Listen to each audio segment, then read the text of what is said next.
Bulatkan tekad kuatkan hati, negeri ini memanggilmu kawan. Belajar bergerak berbagi untuk negeri, guru penggerak majukan pendidikan. Guru penggerak menghamba pada murid, kreatif rancang pembelajaran. Hargai potensi, tingkatkan prestasi, lahirkan profil pelajar Pancasila. Belajar bergerak berbagi untuk negeri, kita menjalin kolaborasi. Belajar bergerak berbagi untuk negeri, demi bakti pada Ibu Pertiwi.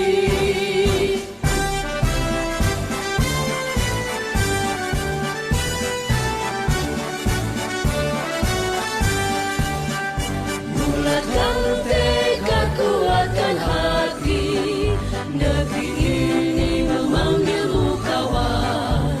Belajar bergerak berbagi untuk negeri, guru penggerak majukan pendidikan. Guru penggerak menghamba pada murid, kreatif rancang pembelajaran.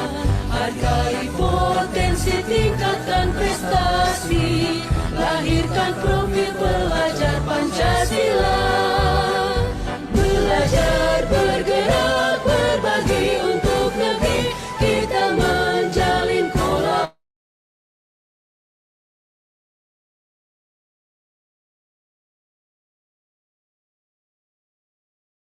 Ibu Pertiwi.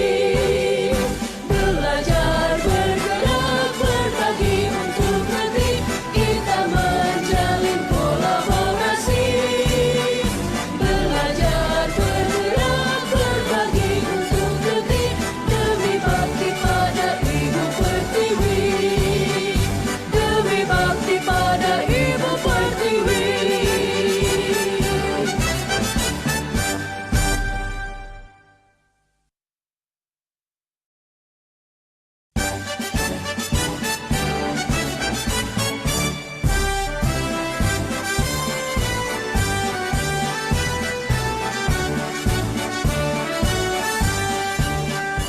Bulatkan tekad kuatkan hati, negeri ini memanggilmu kawan.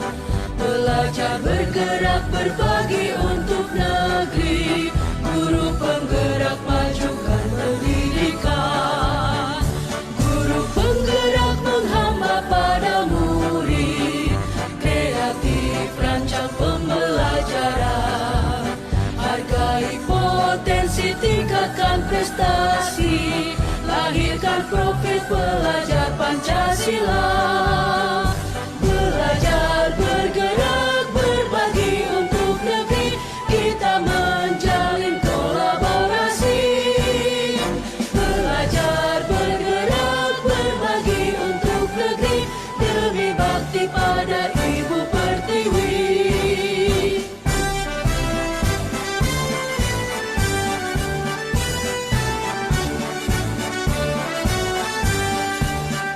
Bulatkan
Baik. Assalamualaikum warahmatullahi wabarakatuh. Warahmatullahi Selamat wabarakatuh. ya, selamat pagi untuk Bapak Ibu hadirin yang sudah hadir di ruang Zoom pagi siang hari ini. Sebelumnya saya ucapkan terima kasih banyak kepada Bapak Ibu yang sudah berkenan untuk hadir dan meluangkan waktunya, serta saya ucapkan juga terima kasih kepada Ketua IGTKI Kecamatan Bojonegoro, Ketua PKG Cahaya Mentari Kecamatan Bojonegoro, Ketua Komunitas Belajar Kemala Smart TK Kemala Bayangkari 64, teman-teman guru penggerak se-Kabupaten Bojonegoro, Kepala TK se-Kecamatan Bojonegoro, dan seluruh guru TK se-Kecamatan Bojonegoro atas kerjasamanya dalam kegiatan diseminasi pendekar jurus 1 dan jurus ke-7. Puji syukur kita ucapkan kehadirat Tuhan Yang Maha Esa karena atas izinnya kita semua dapat hadir pada acara diseminasi siang hari ini. Sebelum kita memulai pada acara siang ini, mungkin saya izin untuk mengajak ibu-ibu yang sudah hadir di ruang Zoom meeting ini. Mungkin kalau tidak terkendala sinyal, boleh nih menemani saya dan para pemateri untuk bisa on kamera atau menyalakan fitur kameranya, karena kita akan segera memulai untuk belajar bersama berkaitan dengan materi pendekar jurus 1 dan jurus 7 yang tentunya nanti akan disampaikan oleh pemateri kita yang sudah luar biasa, begitu ya. Baik, sebelum kita memulai acara pada siang hari ini, alangkah baiknya jika kita memulainya dengan membaca doa terlebih dahulu, agar acara dapat berjalan dengan lancar dan bisa membawa keberkahan bagi kita semua. Berdoa menurut agama dan kepercayaan masing-masing dimulai.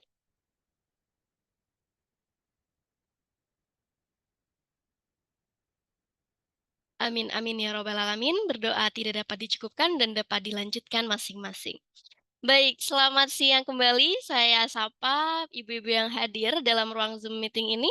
Ada Bu Lulu, ada Ibu Fitri, ada Bu Sima Haryani, dan ada Ibu Sri Sulastri. Saya ucapkan terima kasih banyak yang sudah meluangkan waktunya.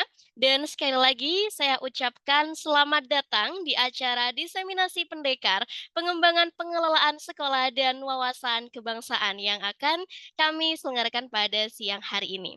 Baik, untuk ibu-ibu yang sudah hadir, jika tidak terkendala sinyal, saya tidak eh, lelahnya untuk mengingatkan agar bisa menyalakan fitur kameranya agar kita bisa lebih terasa gitu ya atmosfer belajar bersamanya seperti itu. Oke, sebelum kita lanjut pada sesi selanjutnya, sebelumnya perkenankan saya untuk memperkenalkan diri terlebih dahulu. Perkenalkan, saya Adinda Putri Solihah selaku pembawa acara yang akan memandu keberjalanan acara pada siang hari ini. Adapun susunan acara kita, yakni yang pertama adalah pembukaan, kemudian sesi diseminasi, dilanjutkan dengan tanya jawab, kesimpulan oleh pembicara, dan ada penutup.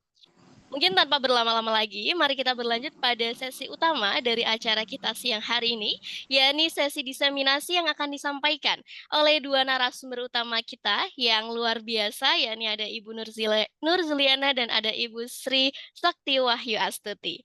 Untuk materi pertama kita, yakni terkait pendekar jurus 1, pengembangan pengelolaan sekolah, yang akan disampaikan secara langsung oleh Ibu Nurzuliana SPD. Beliau ini merupakan Kepala Sekolah TK Kemala Bayangkari 64 Bojonegoro, serta guru penggerak Angkatan ke-7. Mungkin kita sapa terlebih dahulu ya. Selamat siang, Bu Zuli. Selamat siang, Mbak Dinda. Iya, bagaimana Ibu Zuli? Apakah sudah siap untuk menyampaikan materinya? Siap sekali. Oke, sudah siap Iya, ya. Ya, baik karena Bu Zuli sudah siap dan tentunya saya rasa ibu-ibu yang hadir dalam ruang Zoom meeting ini juga sudah tidak sabar untuk bisa mendengarkan dan belajar bersama terkait materi yang akan disampaikan. Maka kepada Bu Zuli dipersilakan.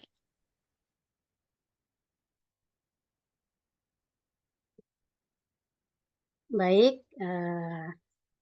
Kita akan mulai terlebih dahulu. Saya ucapkan salam untuk teman-teman. Suara saya bisa didengar jelas ya? Ya, terdengar dengan jelas Ibu. Iya. Baik, Assalamualaikum warahmatullahi wabarakatuh. Waalaikumsalam warahmatullahi wabarakatuh. Assalamualaikum warahmatullahi wabarakatuh. Iya. Selamat pagi. Salam sejahtera untuk kita semua. Salam rahayu. Dengan mengucapkan syukur, alhamdulillah, kita bisa bertemu kembali dengan teman-teman dalam kegiatan yang berbeda kali ini, yakni diseminasi Pendekar Jatim atau dari singkatan Penggerak Merdeka Belajar Provinsi Jawa Timur di jurus 1 Pengelolaan Kompetensi eh, ya sebentar. Oke. Kompetensi pengelolaan sekolah dan penguatan wawasan kebangsaan tahun 2024. Tak kenal maka tak sayang, saya akan memperkenalkan diri. Saya yakin teman-teman saya sudah mengenal saya di jenjang taman kanak-kanak. Terlebih dulu sebelum saya memperkenalkan diri, saya sapa rekan saya, Bu Sakti dari SMP 7. Selamat siang, Bu Sakti. Iya. Perkenalkan saya, Nur Zuliana. Tugas saya sehari-hari di TK Kemala Bayangkari 64 Bojonegoro. Kebetulan saya berkesempatan mengikuti kegiatan guru penggerak di angkatan 7 tahun 2023 dan alhamdulillah mendapat kesempatan kembali untuk mengikuti, eee, kegiatan di Penggerak Merdeka Belajar yang disingkat Pendekar di jurus 1 ya. Jadi ada pengembangan kompetensi pengelolaan sekolah, nanti di jurus 7 akan dijabarkan oleh rekan saya. Boleh pantun dulu ya, biar tidak sepi. Teman-teman, teman-teman saya di guru penggerak juga ini hadir, alhamdulillah, terima kasih. Kita belajar bersama-sama ini ya. Ya, saya akan pantun dulu buat teman-teman semuanya biar biar agak semangat gitu ya. Heeh. Perunggu perak tak bisa mekar dalam bagasi. Cakep, Betul. Guru penggerak ikut pendekar mau beraksi. Ye. Cakep. keren. Heeh. Pohon pepaya dan ikan teri. Mohon izinkan saya mau menyampaikan materi. Cakep. Ini yang terakhir nih, yang terakhir ini, eee, pantunnya pendekar nih. Air beriak, perahu laju, Jawa Timur bergerak, Indonesia maju. Maju. Ya, Cakep. baik teman-teman, kita akan mulai saja ya, bismillahirrahmanirrahim. Izinkan saya share screen terlebih dahulu, materi yang akan saya sampaikan. Sebentar ya.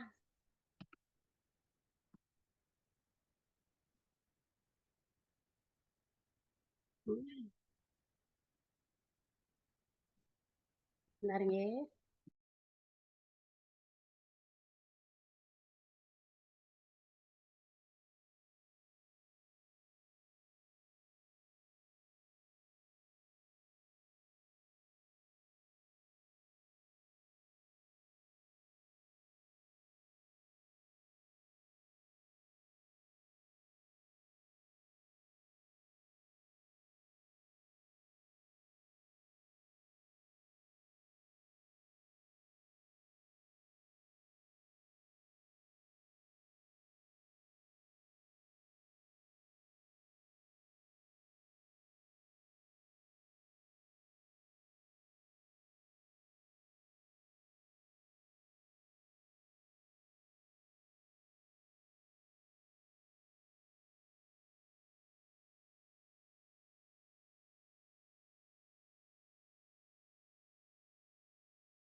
Belum muncul ya?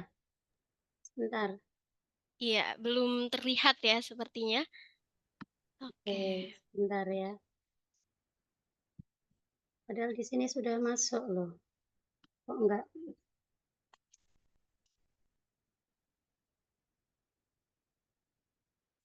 Nuh, ya. Mohon maaf ya, teman-teman. Ya, kita akan diseminasikan tentang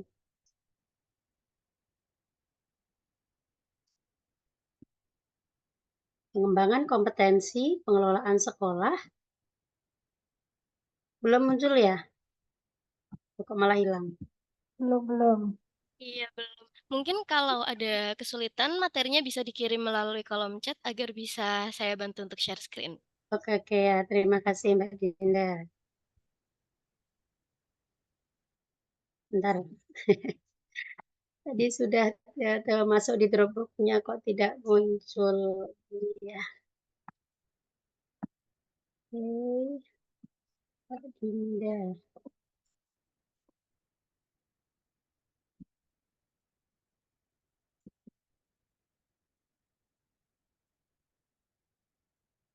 Teman-teman, jadi kegiatan diseminasi kali ini sebenarnya untuk jurus 1 itu memang lebih fokus kepada kepala sekolah gitu ya. Akan tetapi tidak menutup kemungkinan bahwa setiap guru yang ada mulai dari jenjang TK maupun sampai dengan SMA itu merupakan calon-calon kepala sekolah. Semua adalah calon-calon pemimpin sekaligus juga pemimpin pembelajaran di dalam kelas masing-masing.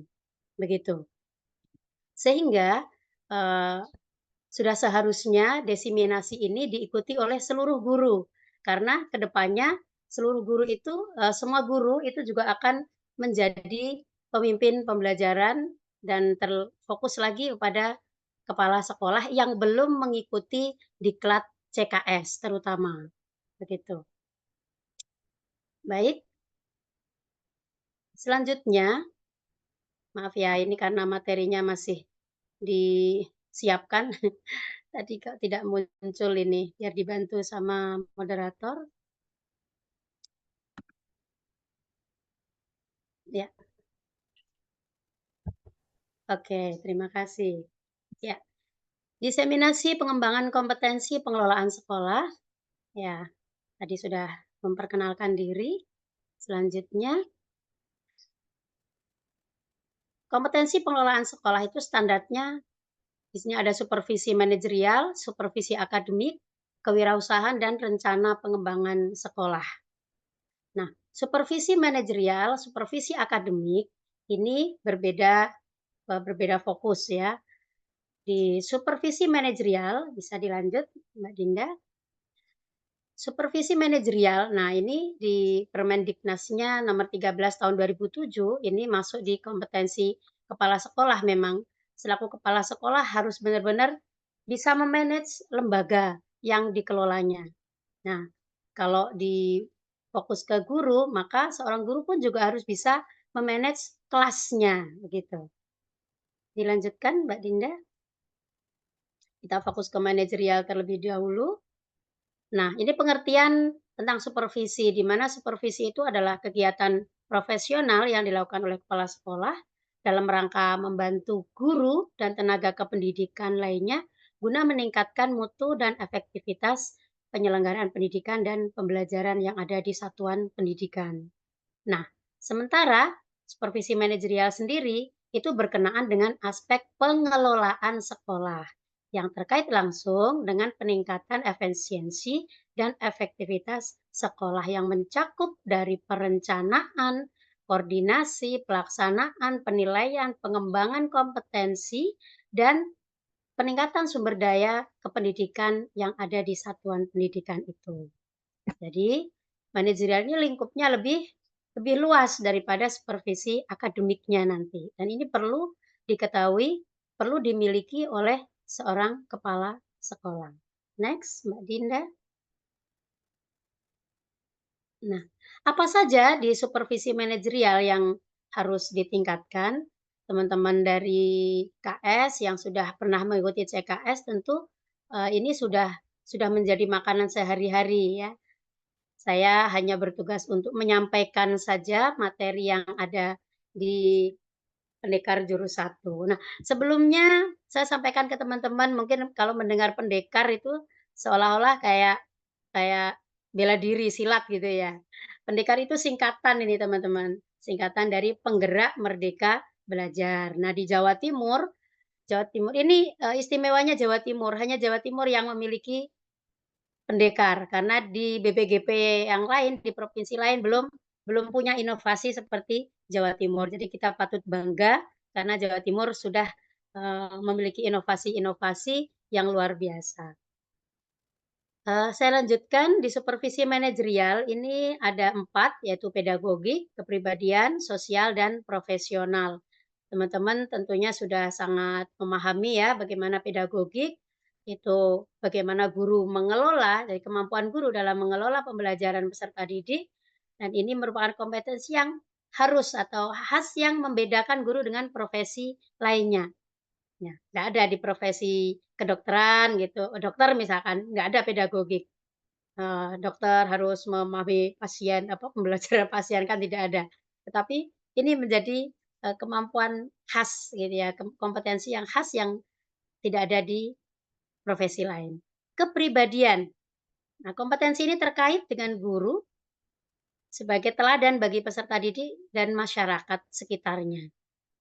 Karena sekitar sekarang ini tidak lagi terfokus kepada sekolah saja, karena sekarang sudah zaman yang sangat luas sekali ya, dunia bisa kita genggam. Nah, masyarakat sekarang sangat luas. Jadi contoh contoh guru menjadi contoh teladan itu, misal saja kalau dulu ada peribahasa, guru kencing berdiri, murid kencing berlari gitu ya.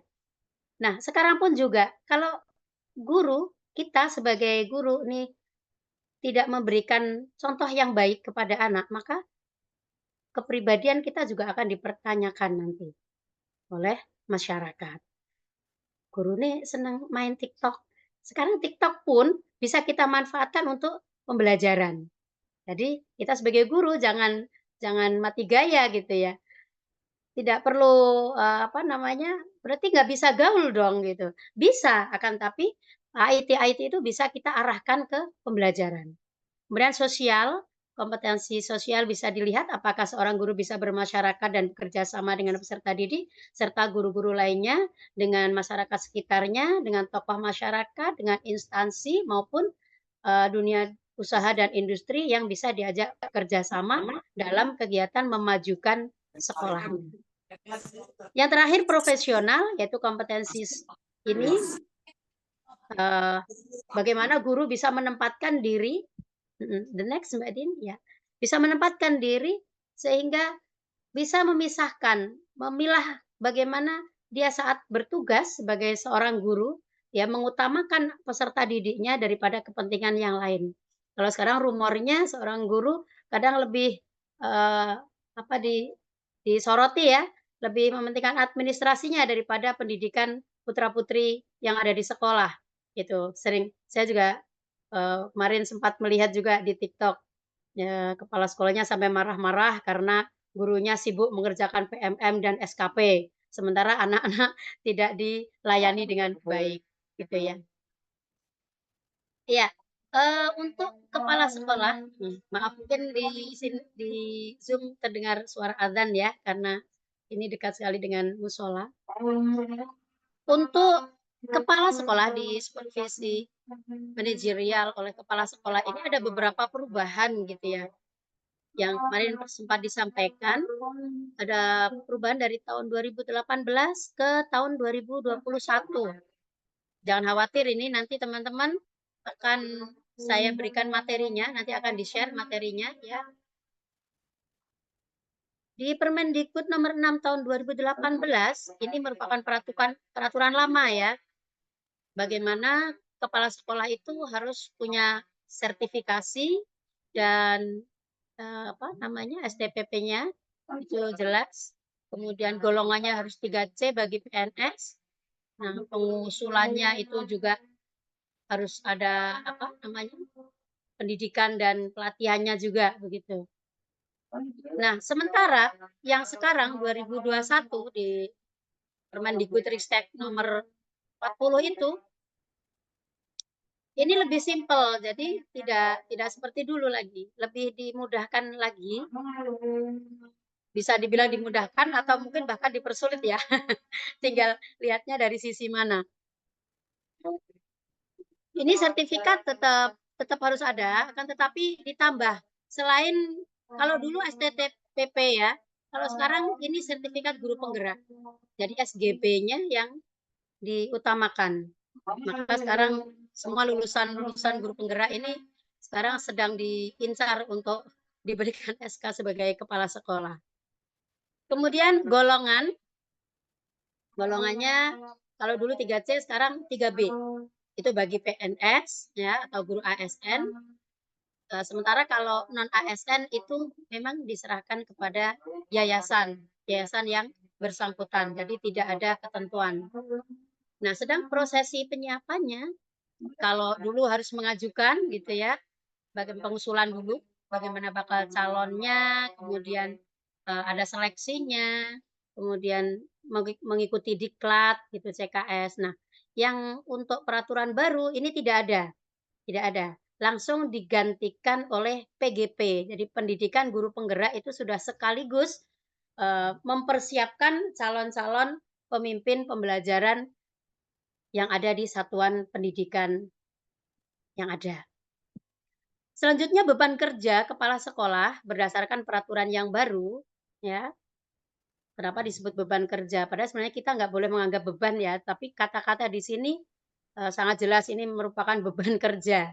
Kepala sekolah berdasarkan peraturan baru. Apa saja di situ? Nah, teman-teman nanti bisa melihat lebih jelas ya saat materinya kita share ke panjenengan. Ya. Next, Mbak Din. Yang di slide sesudahnya ini lebih jelas lagi beban kerja kepala Kenapa? sekolah. Next lagi Mbak Dinda, ini peraturan lama dan peraturan baru ini lagi sesudah. Nah, ini beban kerja ya untuk kepala sekolah.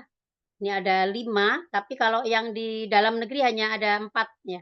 Yang pertama melaksanakan tugas pokok manajerial yang tadi ada 4 tadi, kemudian pengembangan kewirausahaan, supervisi kepada guru dan tenaga kependidikan, dan mempromosikan kebudayaan Indonesia itu untuk yang di luar negeri. Kalau yang di dalam negeri tentunya berarti fokusnya kepada mempromosikan kebudayaan daerahnya masing-masing. Seperti kita di Bojonegoro, berarti kewajiban kepala sekolah sebagai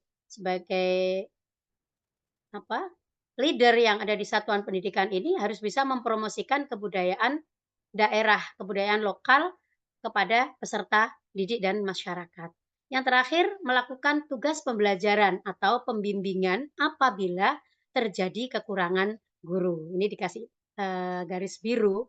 Jadi sebenarnya kepala sekolah memang tidak ada tugas untuk mengajar di kelas karena tugasnya sebagai supervisor gitu. Akan tetapi kepala sekolah di sini juga mempunyai beban kerja melakukan tugas pembelajaran atau pembimbingan apabila terjadi kekurangan guru. Maka sudah dengan sendirinya harus melakukan tugas tersebut. Gitu ya. Next Mbak Din. Materi berikutnya, untuk apa sih tujuannya beban kerja kepala sekolah itu disampaikan di Permendikbudristek nomor 40 tahun 2021 tadi, yaitu untuk mengembangkan pembelajaran yang berpusat kepada peserta didik. Saya ingat tahun 2014 sebenarnya pembelajaran yang berpusat kepada peserta didik itu sudah digencarkan, gitu. Akan tetapi mungkin kurang berfokus gitu ya, sehingga kurang berhasil. Yang kedua, mewujudkan lingkungan belajar yang aman, nyaman, dan inklusif. Dan membangun budaya refleksi dalam pengembangan warga satuan pendidikan dan pengelolaan program satuan pendidikan. Yang terakhir, meningkatkan kualitas proses dan hasil belajar peserta didik. Jadi, jika kepala sekolahnya tidak melakukan supervisi manajerial, ya, maka akan dipertanyakan bagaimana kualitas proses hasil belajar itu. Karena tidak pernah melaksanakan supervisi manajerial. Next. Nah, kita lanjut, tadi sudah di supervisi manajerial ya. Yang kedua, supervisi akademik. Teman-teman, Bapak, Ibu, apakah panjenengan tahu nih kepala sekolah selaku supervisor akademik dalam usahanya memberikan bantuan dan pelayanan yang profesional kepada guru selalu menaruh perhatian yang sungguh-sungguh terhadap aspek-aspek yang dapat mengganggu tugas guru dalam proses belajar mengajar. Seringkali kita abai, ya, kita abai apa sih kesulitan teman-teman kita yang ada di sekolah. Nah, ini yang harus selalu dilakukan. Kalau bahasa sekarang namanya refleksi gitu ya. Kalau dievaluasi mungkin sekedar evaluasi begitu saja. Sekarang yang lagi digencarkan itu refleksi. Sehingga ketika selesai melaksanakan tugas, maka kepala sekolah paling tidak 1 minggu sekali, ya kalaupun tidak bisa 1 hari sekali atau 2 hari sekali, maka 1 minggu sekali bisa menanyakan kepada guru-gurunya apa refleksi yang sudah dilakukan dalam 1 minggu. Apa saja kegiatannya, kesulitannya apa. Nah ini menjadi tugas yang utama bagi kepala sekolah. Dalam Permendiknas nomor 13 tahun 2007 tentang standar kepala sekolah, salah satu dimensi kompetensi kepala sekolah adalah dimensi kompetensi supervisi. Apa saja? Yaitu ada perencanaan, pelaksanaan, gitu ya. Nah, ini merencanakan program supervisi akademik dalam rangka peningkatan profesionalisme guru. Melaksanakan supervisi akademik terhadap guru dengan menggunakan pendekatan dan teknik supervisi yang tepat. Kemudian meningkatkan hasil supervisi akademik terhadap guru dalam rangka peningkatan profesionalisme guru. Next, Mbak Din.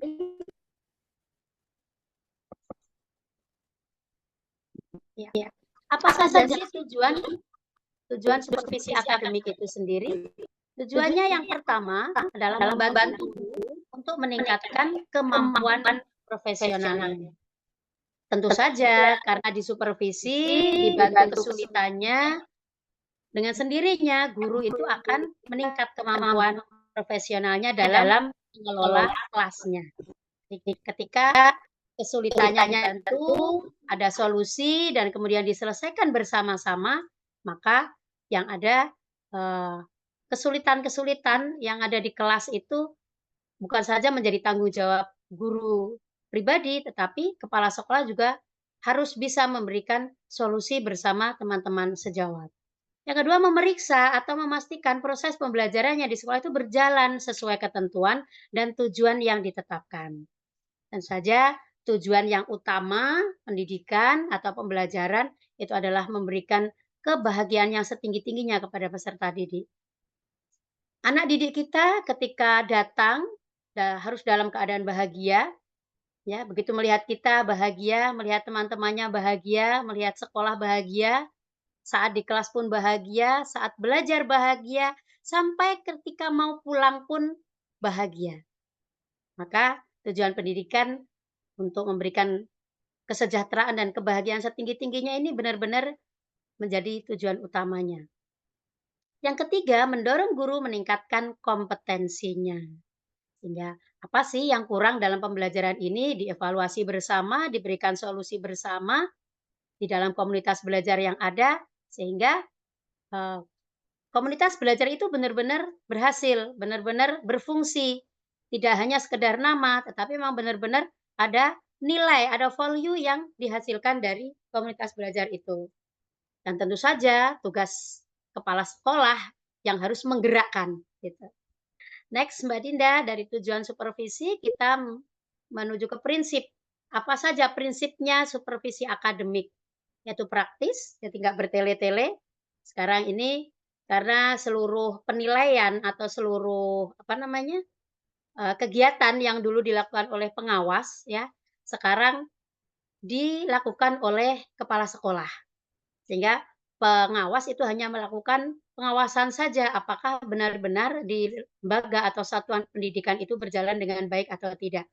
Akan tetapi yang lebih tahu, lebih paham tentang guru-gurunya, tentang pembelajarannya, itu adalah kepala sekolah. Maka seluruh rangkaian supervisi, baik itu manajerial maupun akademik, dilakukan oleh kepala sekolah, sesuai dengan peraturan yang baru.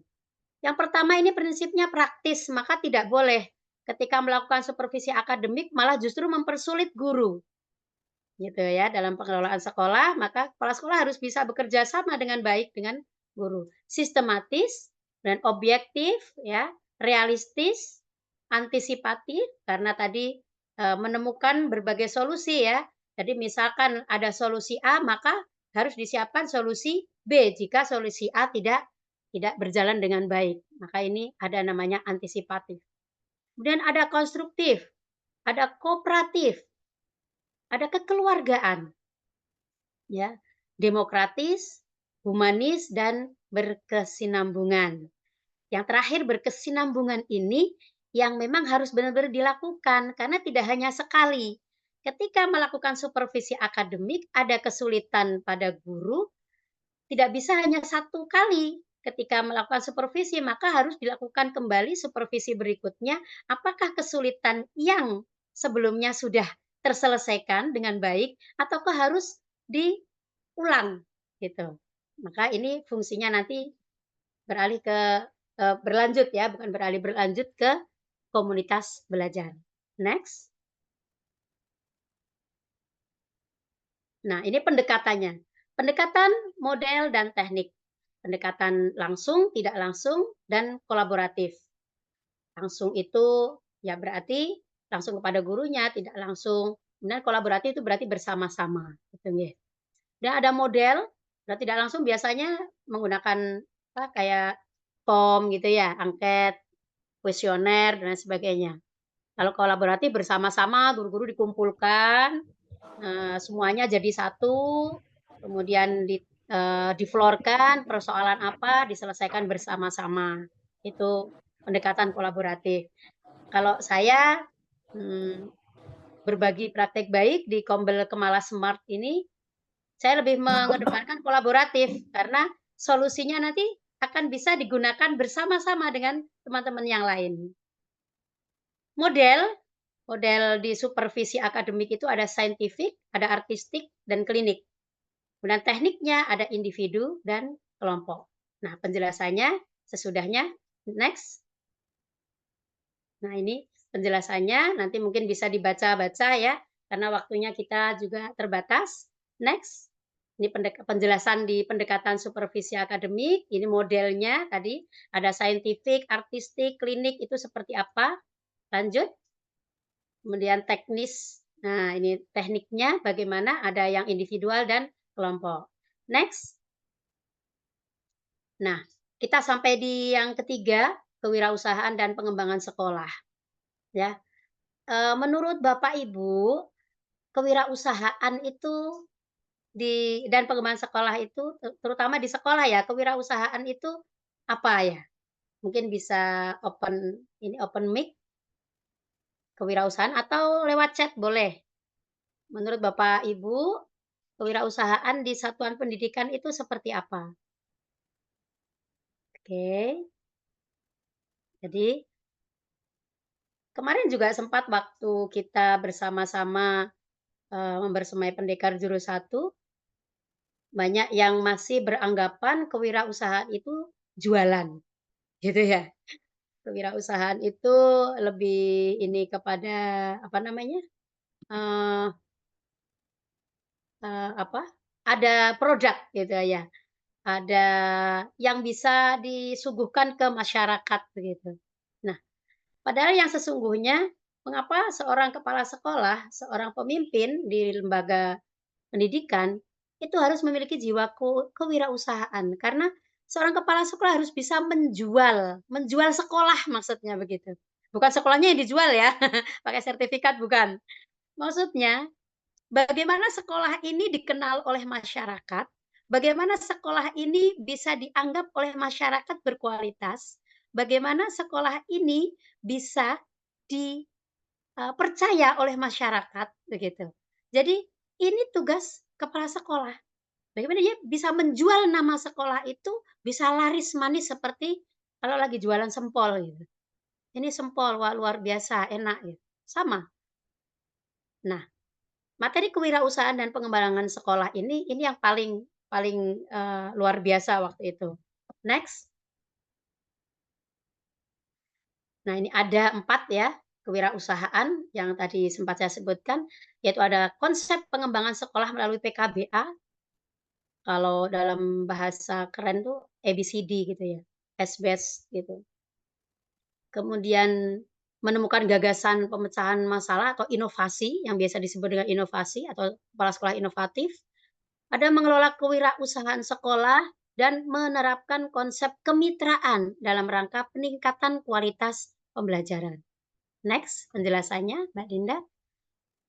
Nah, ini Bapak Ibu, ketika Bapak Ibu membahas tentang kewirausahaan, maka pasti ada kaitannya dengan potensi-potensi sekolah. Karena apa saja sih yang akan dijual ke masyarakat? Produk apa di sekolah, di satuan pendidikan Bapak Ibu yang bisa diunggulkan di masyarakat supaya masyarakat itu senang? Ibaratnya kita buka restoran, makanan apa sih yang menjadi favorit masyarakat? Gitu. Kita suguhkan. Nah, apa saja potensi-potensi di sekolah Anda yang dapat dipandang sebagai aset atau kekuatan sekolah? Nah, ini arahnya nanti ke PKBA. Silakan, Mbak Dinda, lanjut. Nah, ini yang tadi saya sampaikan ada ABCD. Konsep pendekatan pengembangan PKBA atau S-based Community Development yang selanjutnya disebut dengan PKBA itu merupakan suatu kerangka kerja yang dikembangkan ya oleh orang luar ini ya. Ini biasanya keluar nih kalau kita lagi uji kompetensi UKKJ. Bagi yang mau UKKJ, ini calon-calon pengawas, ini biasanya ada ini ya, dikembangkan oleh John McKnight dan Jody Chrisman. Ini yang menjadi pencetus adanya PKBA, pendiri ya. Ini dibangun dari kemampuan, pengalaman, pengetahuan, dan hasrat yang dimiliki oleh anggota komunitas. Jadi yang ada di satuan pendidikan itu. Kemudian kekuatan perkumpulan lokal. Nah, lokal berarti ada yang ada di dalam satuan pendidikan. Dari mulai guru, semua aset dari 7 aset itu menjadi yang dibangun kemudian menjadi sebuah aset, aset satuan pendidikan. Dan dukungan positif dari lembaga lokal untuk menciptakan kehidupan komunitas yang berkelanjutan. Chrisman pada tahun 2010. Next. Ini karakteristiknya, ya, nanti bisa dibaca. Lanjut. Nah, ekosistemnya, jadi kondisi ekologi sekolah itu juga termasuk menjadi aset, ya, aset yang panjenengan miliki, aset sekolah. Jadi tidak ada alasan mau yang di atas gunung, mau yang di kota, mau yang di pinggir kali, mau yang apa saja, semuanya itu menjadi aset, menjadi daya dukung yang bisa dijual oleh leader, oleh kepala sekolah, gitu. Sehingga sudah seharusnya gitu, sudah seharusnya kita bahkan keseluruhan tidak hanya kepala sekolah, guru pun juga ikut membersemai ini, ikut ikut menggali potensi-potensi yang ada. Jadi sekarang tidak ada lagi aku kurang ini, aku kurang itu, karena sudah tidak lagi menggunakan menggunakan yang berbasis kekurangan, tapi menggunakan yang berbasis kelebihan, asetnya itu. Kondisi sosial mencakup antara lain peserta didiknya, jadi semua warga sekolah, termasuk daya dukung komite. Kondisi spiritual mencakup antara lain adalah agama dan budaya. Ini kalau yang di guru penggerak sudah paham betul ya, karena 7 aset yang dimiliki sekolah ini harus benar-benar difahami. Next. Ya, nah ini aset-aset dalam komunitas sekolah, ada 7 aset ya. Ini dari Green dan Haynes tahun 2002. Ada modal manusia, modal sosial, ini modal sosialnya ada 2. Ini yang ketiga di ini kan ya. Modal lingkungan alam, ada finansial, ada politik dan agama dan budaya. Oke, next Mbak Din. Nah, ini yang terakhir, gagasan inovasi pengembangan sekolah.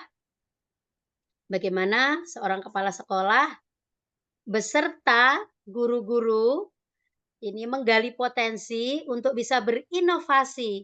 Jadi kita diajak bersama-sama untuk berinovasi.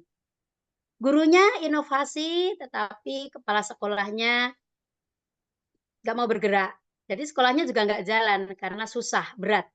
Kepala sekolahnya sudah berusaha berinovasi, tapi guru-gurunya diam. Ya sama saja, susah bergerak. Kemudian guru kepala sekolahnya berinovasi, akan tapi daya dukung komite juga tidak mendukung. Maka ini diperlukan keseluruhannya harus ikut berinovasi. Next. Apa saja ya gagasannya yang perlu dilakukan supaya bisa memunculkan inovasi itu ya. Nah, di sini ada kita mengidentifikasi dulu, identifikasi aset atau kekuatan yang ada di sekolah. Kekuatannya apa, asetnya apa. Gitu. Kalau dulu mungkin harus SWOT-nya ya, analisis SWOT kalau yang dulu. Kalau sekarang dibuat 3 rangkaian. Setelah diidentifikasi, kemudian diorganisasikan. Ya, pengorganisasian, setelah itu pelaksanaan program inovatif berbasis peningkatan kualitas pembelajaran. Ingat Bapak Ibu, sekarang ini yang ditekankan adalah peningkatan kualitas pembelajaran. Tentu saja ketika kualitas pembelajaran ini berusaha untuk dipacu maju, maka kompetensi guru atau pendidik juga harus meningkat. Gitu ya, ada rangkaiannya. Namun berbalik, ketika hanya kompetensi guru saja yang ditingkatkan, sementara kompetensi guru tidak berdampak kepada peningkatan kualitas pembelajaran, maka ini juga sangat-sangat tidak diharapkan. Nah, yang terakhir setelah diadakan pengorganisasian, pelaksanaan program, maka diadakan pendekatan inovatif dalam pengembangan sekolah. Next, Mbak. Ya. Pendekatan inovatif dalam pengembangan sekolah ini bisa dibaca ya nanti. Nah, waktunya cepat terus berjalan, kita dibatasi waktu. Lanjut, Mbak Dinda. Nah, ini yang perlu kita bersama-sama belajar. Bagaimana cara berpikir kepala sekolah yang inovatif. Tentu saja ini bagi yang belum pernah ikut CKS, ini sangat bermanfaat. Bagi yang sudah CKS, anggap saja ini lagi ngecas gitu ya. Lagi ngecas ilmu. Ya, yang pertama berani keluar dari zona nyaman. Comfort zone. Ah, aku males. Males aku nek kon kegiatan ngono-ngono iku, wis gak usah. Nah, ini yang susah. Akhirnya wis nyaman aja. Akhirnya nggak ada inovasi. Tidak berpikir secara konvensional. Susah. Kalau mau diajak berpikir maju susah karena dia pikirnya konvensional terus. Bertindak lebih cepat dibanding orang lain. Karena seorang kepala sekolah memang harus punya ide-ide. Sekalipun ide-ide itu tidak dikeluarkan terlebih dahulu, menghargai guru-gurunya, menghargai pendidiknya. Mendengarkan ide stakeholder sekolah atau madrasah. Jadi, tidak hanya mendengarkan, tetapi ide ataupun saran kritik itu dipertimbangkan. Gitu ya. Jadi tidak boleh sebagai kepala sekolah kemudian menjadi otoriter gitu ya. Ah, aku kepolo nih, wis babahno, gak ngurus gitu. Kan yang penting aku. Iya memang yang memegang kendali, memegang keputusan, wewenang memang kepala sekolah, tetapi paling tidak dari stakeholder yang ada itu dipertimbangkan. Gitu. Mereka akan lebih sangat menghargai kita ketika usul dan sarannya, apalagi kritiknya itu kita pertimbangkan untuk menentukan kebijakan lebih lanjut. Yang kelima, bertanya kepada warga sekolah. Ingat, warga sekolah itu menyeluruh ya. Semuanya berarti ada anak, ada peserta didik, ada orang tua, ada apa? Tenaga kependidikan, kemudian paguyuban, komite, keseluruhannya. Kalau yang lembaga swasta ada yayasan terutama, kalau yang negeri berarti ya dinas pendidikan, maka ini harus maksudnya bertanya itu ketika ada komunikasi gitu ya, ada komunikasi ini secara berkala. Bisa juga ini bisa diartikan bahwa kegiatan-kegiatan yang berjalan, contoh ini misalkan setelah kita mengadakan satu kegiatan, kemudian kita memberikan satu angket atau kuesioner, tingkat kepuasan dari warga sekolah terhadap kegiatan yang telah berlangsung. Nah, ini salah satu daripada kegiatan yang di sini yang bertanya kepada warga sekolah. Ini sangat penting karena di situ kita bisa mengukur keberhasilan, mengukur ketertarikan masyarakat terhadap lembaga kita. Kaitannya tadi dengan kewirausahaan, bagaimana kita menjual program, bagaimana kita menjual nama sekolah itu kepada masyarakat supaya masyarakat memahami dan mengetahuinya. Yang keenam, memotivasi diri dan orang lain untuk cepat bergerak dengan selamat. Kita paham ya? Saya yakin panjenengan semuanya sangat paham nih. Di situ ada kata cepat bergerak dengan selamat. Tentu saja sesuai dengan prosedur, sesuai dengan kaidah-kaidah hukum, sesuai dengan undang-undang ya. Jangan sampai sebagai kepala sekolah ini melanggar undang-undang. Sekarang apalagi yang tahun ini akan dibidik nih ya, masalah korupsi ya, KPK yang diincar ini kepala sekolah dan guru, maka harus bersiap-siap gitu ya. Yang ketujuh, berharap untuk menang dan memiliki kesehatan dan kekuatan. Ini harus. Seorang leader, seorang kepala sekolah ini nggak boleh loyo. Nggak boleh loyo ya teman-teman ya. Harus strong. Jadi harapannya ini harus menang. Memang apa? Harus sportif, harus terus semangat begitu, punya pikiran yang positif, bukan berpikir negatif. Yang kedelapan nih yang paling disukai, rekreasi secukupnya untuk mendapatkan ide-ide baru. Setuju ya ini yang nomor 8 ya? Pasti disukai nih sama guru-guru karena rekreasi. Next. Metode pembelajaran kewirausahaan, ini nanti bisa dibaca oleh teman-teman semuanya. Lanjut. Lanjut lagi, pengelolaan kewirausahaan, ada perencanaan, ada pelaksanaan, dan evaluasi. Teman-teman, setiap kegiatan kita itu jangan sampai lepas dari 4 hal, ya. Sebenarnya ada 5 ya, kalau di ini ada program, kemudian ada perencanaan, ada pelaksanaan, ada evaluasi, dan tindak lanjut. Itu yang dulu saya pernah dapat. Tapi fokusnya, kemarin ditekankan ya 3 ini. Jadi program itu sudah masuk di perencanaan, gitu. Masuk di perencanaan program kewirausahaan. Dan pelaksanaannya dan evaluasi program ini, jadi RTL itu masuk di evaluasi program kewirausahaan. Dilanjut. Sifat kepala sekolah, jiwa kewirausahaan, mampu menciptakan visi sekolah yang jelas, menjadi inspirator bagi warga sekolah yang dipimpinnya dan para pemangku kepentingan, mampu memberdayakan tim untuk bekerja cepat dan cerdas untuk mencapai visi dalam kondisi lingkungan yang tak menentu. Saya yakin ini Bapak Ibu akhir-akhir ini memang kegiatannya karena luar biasa ya. Data, kemudian permintaan apapun semuanya serba cepat. Nah, ini makanya di sini mampu memberdayakan tim untuk bekerja cepat dan cerdas. Ya. Sekarang ini kita bekerja cepat dan cerdas dalam kondisi lingkungan yang luar biasa. Lanjut. Strateginya untuk mengembangkan karakter kewirausahaan di sekolah bagaimana? Harus terintegrasi dalam seluruh mata pelajaran. Kalau di taman kanak-kanak, ini terintegrasi di seluruh kegiatan. Terpadu dalam kegiatan ekstrakurikuler dan pengintegrasian melalui budaya sekolah. Karena di sana ada pengembangan karakter kewirausahaan. Jadi, perlu kami ingatkan kembali ke teman-teman, kewirausahaan tidak hanya berfokus kepada jual-menjual, jual-beli, begitu tidak ya. Tapi bagaimana sekolah itu bisa menjual program-programnya kepada warga sekolah dan masyarakat, itu intinya. Lanjut. Ya, 5 menit lagi ya. Nah, yang terakhir kemitraan dalam rangka peningkatan kualitas pembelajaran ada internal dan eksternal. internal ini semua pihak yang berkepentingan dalam sekolah itu. Jadi yang ada di dalam sekolah, peserta didik, pendidik, tenaga pendidikan termasuk kepala sekolahnya. Nah, eksternalnya ini ada orang tua, komite, masyarakat terdekat, kalau kalau swasta berarti yayasan, gitu ya. Kalau yang negeri ini berarti dinas pendidikan.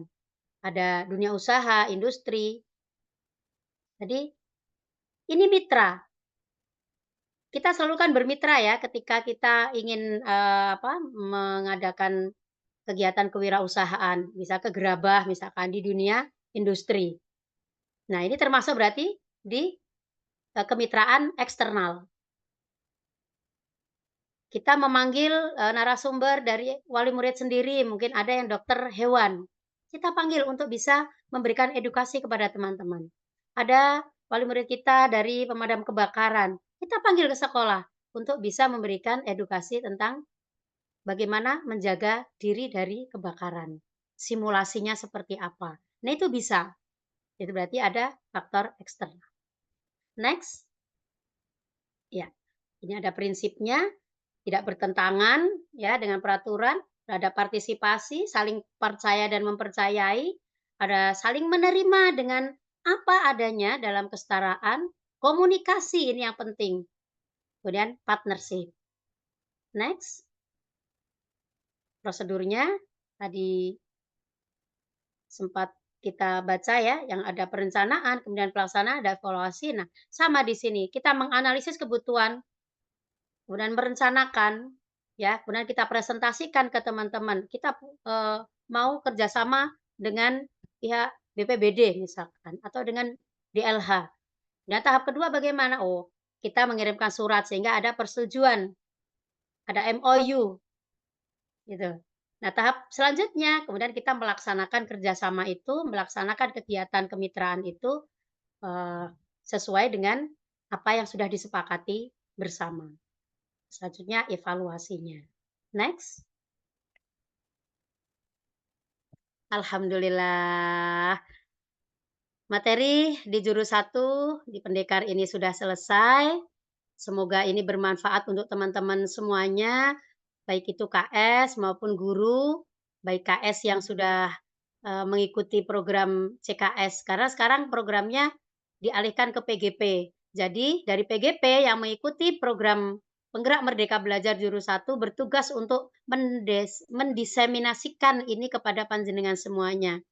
Mungkin kalau misalnya nanti ada pertanyaan yang bisa meningkatkan pengetahuan panjenengan, selagi saya bisa jawab, akan saya jawab. Kalau tidak, nanti saya akan jadikan PR gitu ya.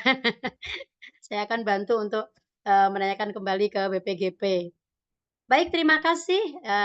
Ini sebenarnya pantun dari BPGP ya, dari pendekar program pendekar Provinsi Jawa Timur.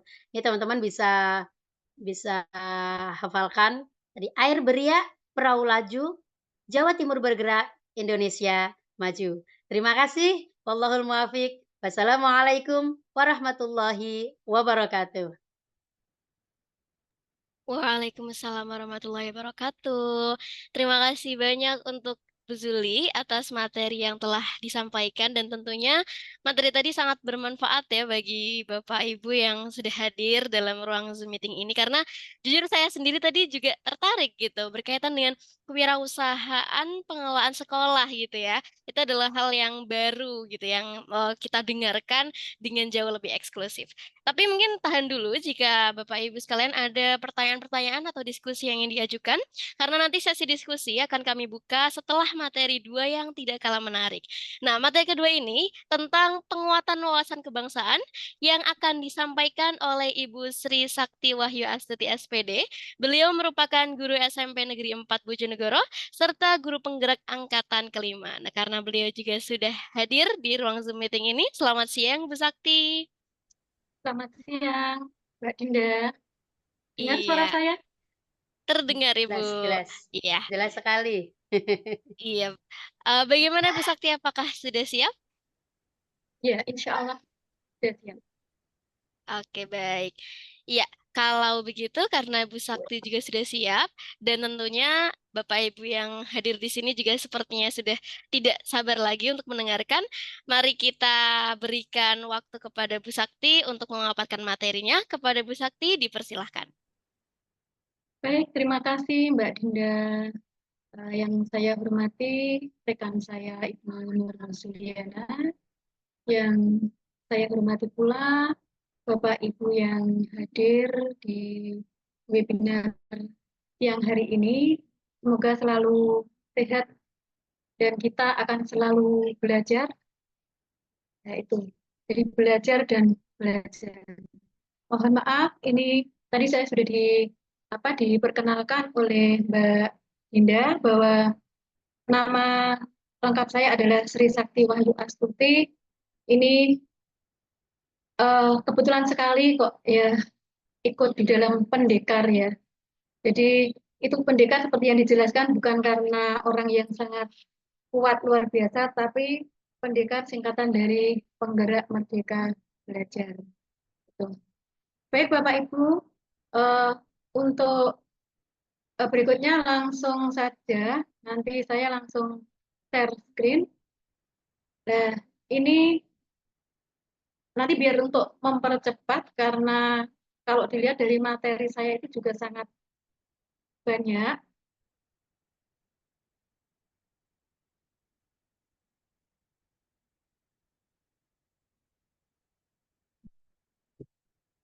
Sudah kelihatan ya? Sambung? Ya. Sudah Ibu, sudah terlihat. Ya. Jadi ini terkait dengan penguatan wawasan kebangsaan. Sebenarnya ini apa toh, kalau zaman kita dulu, kita sering mendapatkan seperti P4 dan seterusnya. Nah, berjalannya waktu, saya kira anak-anak di masa sekarang itu sangat butuh untuk diberikan penguatan terkait wawasan kebangsaan.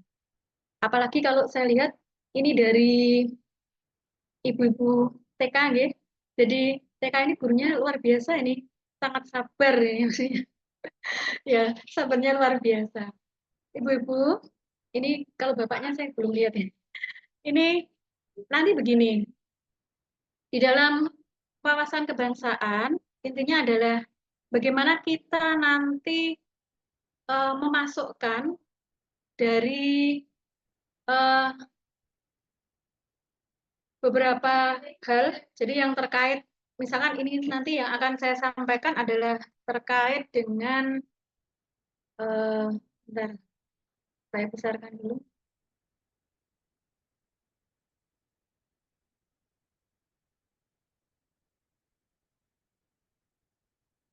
Nah, bentar.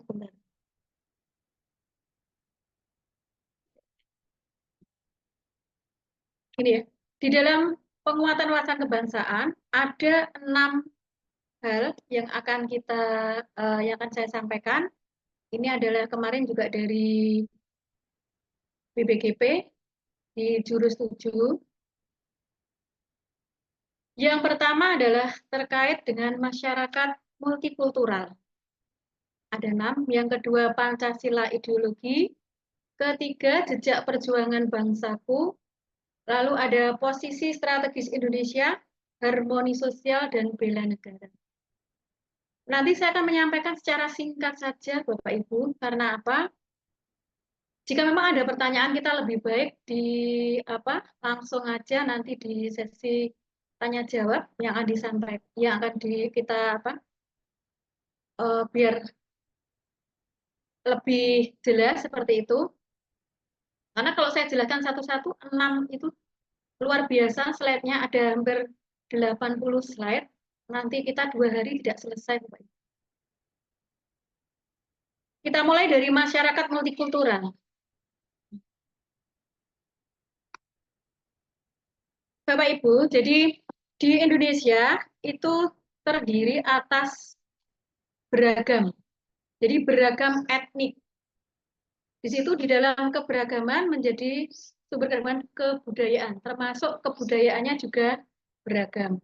Nah, bagaimana kita akan menerapkan, jadi kita langsung diimplementasi saja ya. Kalau di TK itu saya kira lebih memang dasar ya.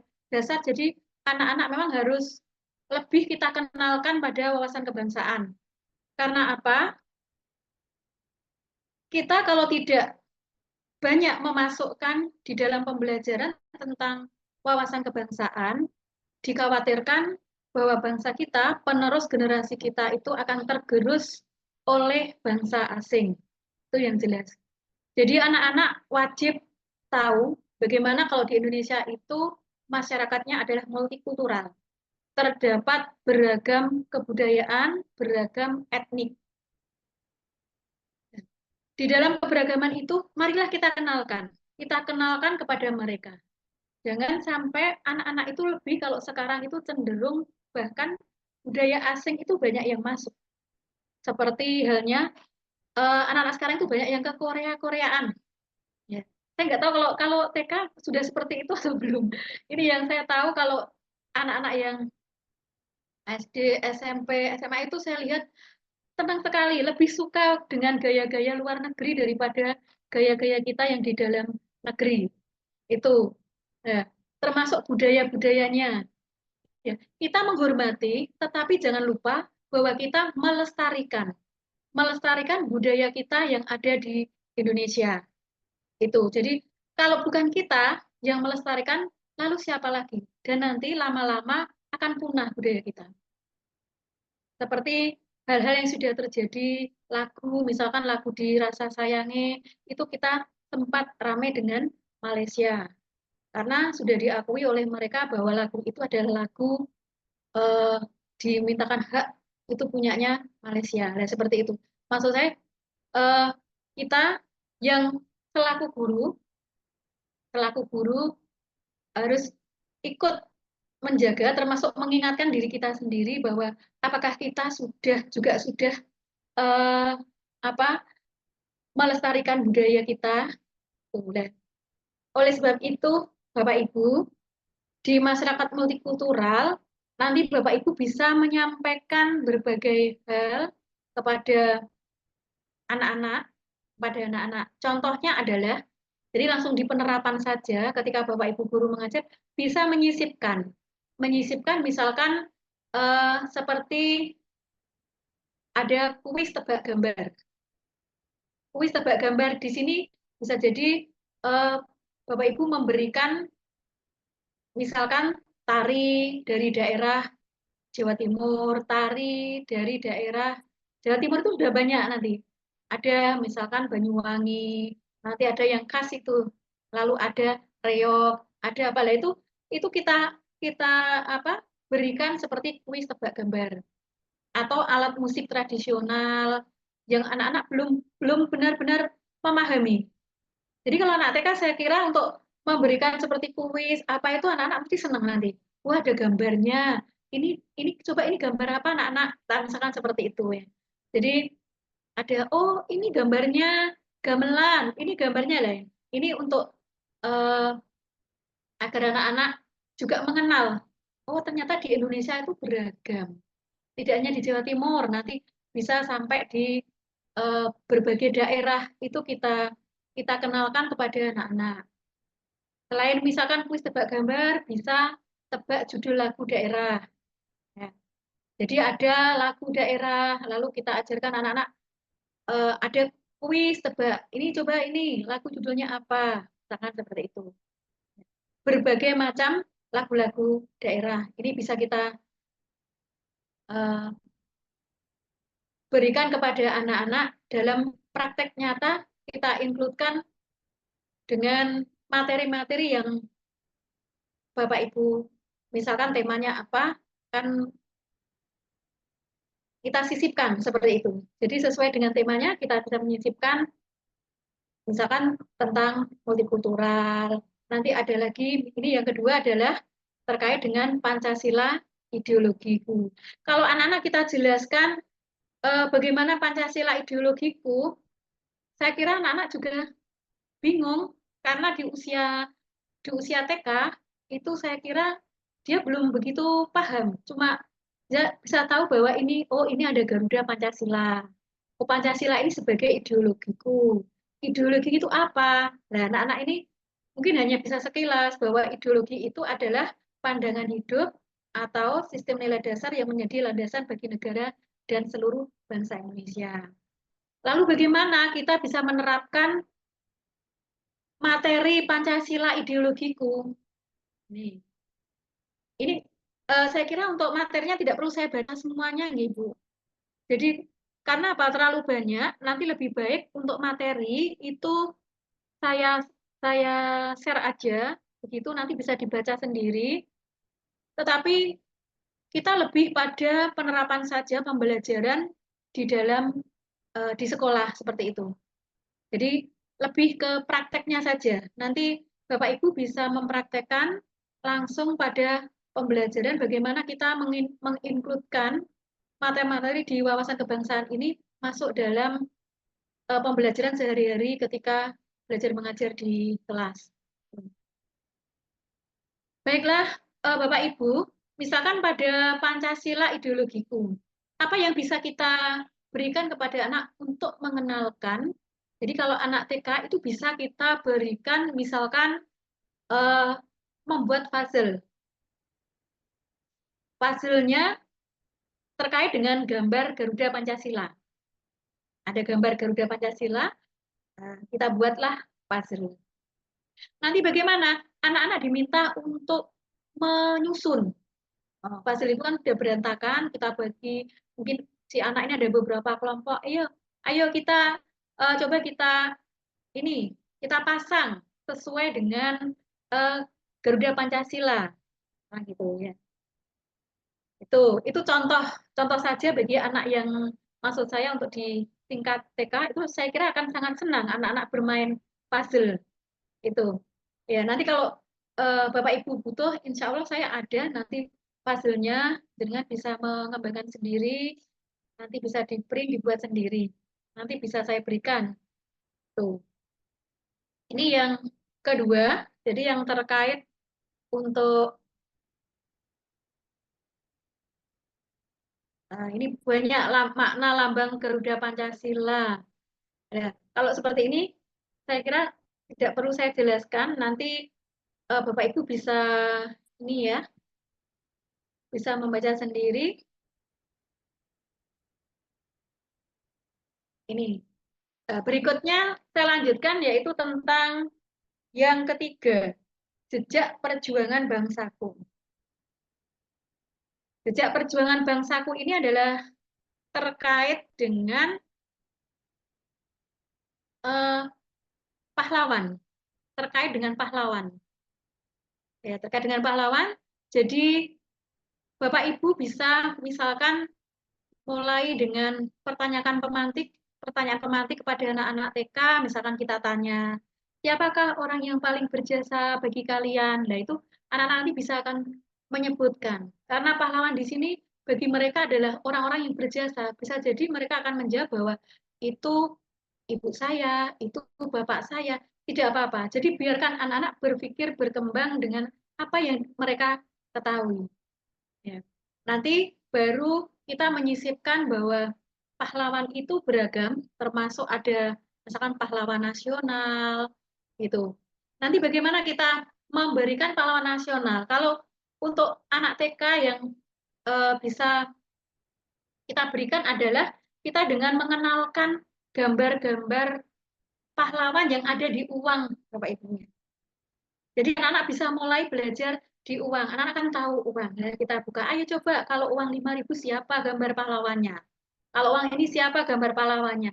Ini saya kira anak-anak lebih suka, oh iya, oh ini ternyata gambarnya pahlawan ya di dalam uang itu. Mungkin ada yang mereka hanya membawa tiap hari tapi tidak memahami itu. Itu bisa kita kenakan misalnya pada anak-anak yang masih kecil suka, oh iya, ini ada gambarnya pahlawan ini. Itu. Atau mungkin bisa kita kenalkan yang pada pahlawan-pahlawan proklamasi, itu juga bisa. Lalu ada misalkan yang sebenarnya kita bisa mengenalkan itu lebih ke lokal. Jadi kalau pahlawan lokal kita di Bojonegoro juga ada.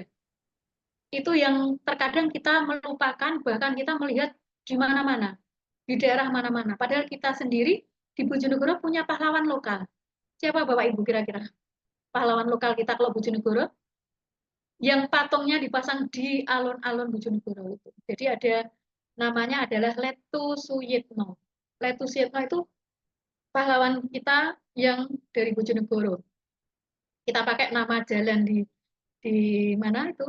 Jalanan kebetulan depan sekolah saya di SMP Negeri 4 Bojonegoro. Oh iya, Letu Suyitno itu pahlawan lokal, pahlawan kita yang dari Bojonegoro dan patungnya dipasang di alun-alun.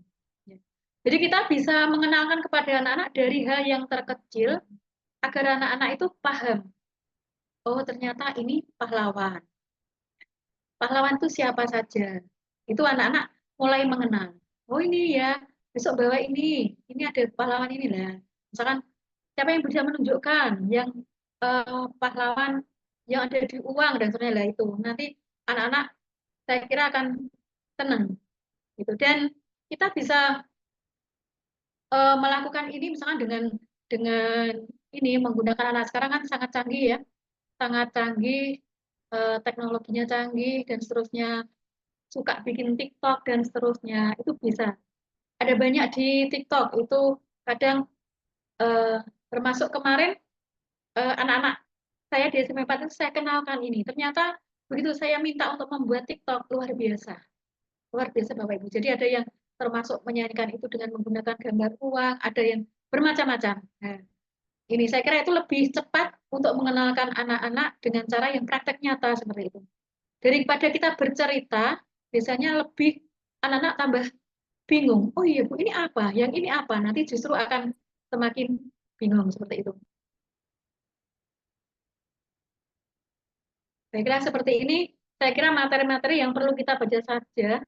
Kalau ada seperti proklamasi dan seterusnya, saya kira itu berat jika untuk anak TK. Makanya saya percepat saja,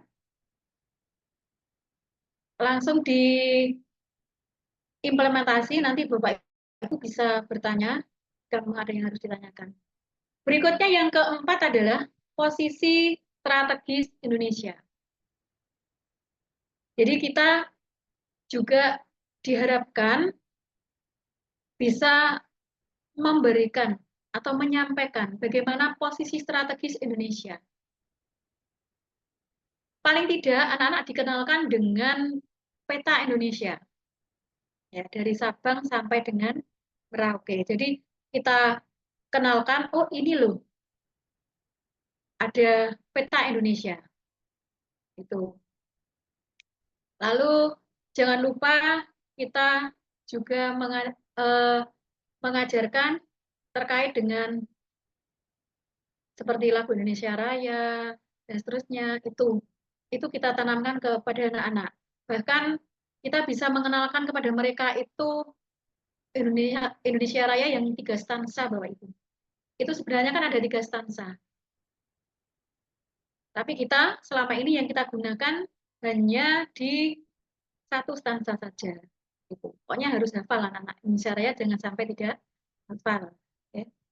Nah, ini kalau di dalam posisi strategis Indonesia, bagaimana kita menerapkan pada anak-anak, pada pembelajaran di kelas, seperti yang saya sampaikan tadi, bisa dengan menggunakan lagu, misalkan lagu dari Sabang sampai Merauke. Lalu bisa misalkan dengan membuat game word ball, itu ada tentang di apa seperti negara-negara itu posisi Indonesia, ada gambar, lalu kita masukkan, oh ternyata kalau salah ya memang akan salah, nanti benar berapa gitu, ada gamenya, nanti bisa dicari ya.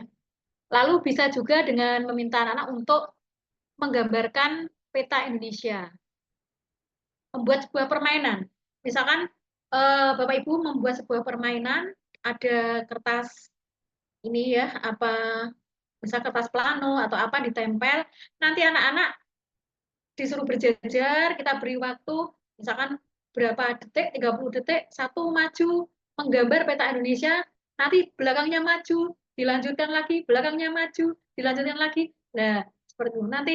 Nanti hasilnya pasti akan lucu juga, tapi itu termasuk dari kreativitas anak. Nanti itu ya. Jadi kita mengenalkan peta Indonesia kepada anak-anak. Dan jangan lupa bahwa kita juga memberikan terkait dengan mitigasi bencana. Karena memang posisi strategis Indonesia ini yang biasanya banyak terjadi bencana, itu ada misalkan ada longsor, ada tsunami, ada gempa, tetapi kita boleh hanya memilih kalau kita di Bojonegoro, mitigasi bencana kita yang biasa adalah terkait dengan banjir. Ya, banjir karena memang posisi kita di Bojonegoro berada di jalur Bengawan Solo. Jadi kita bisa mengajarkan anak-anak bagaimana kalau kita itu terjadi banjir. Kita buatlah mitigasi bencana banjir. Nah, anak-anak bisa diajak bermain sosiodrama. Apa yang harus dilakukan kalau banjir? Misalkan begitu. Kita ajak dia melakukan sosiodrama, bermain drama. Ya mulai apa harus menyelamatkan misalkan perlengkapan rumahnya dan seterusnya itu apa yang barang-barang penting apa itu anak-anak kita ajarkan pada mitigasi bencana. Ya, ini kalau di selain banjir, kalau di Bojonegoro saya kira mungkin yang umum adalah kebakaran nih.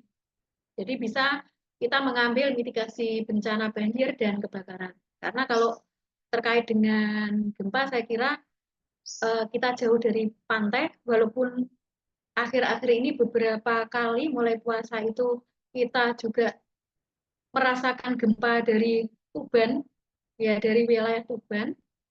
Namun kita insya Allah jauh dari laut, jadi semoga aman seperti itu.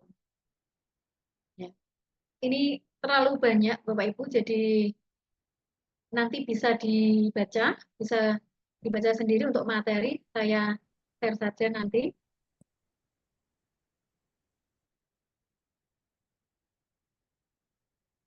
Nah.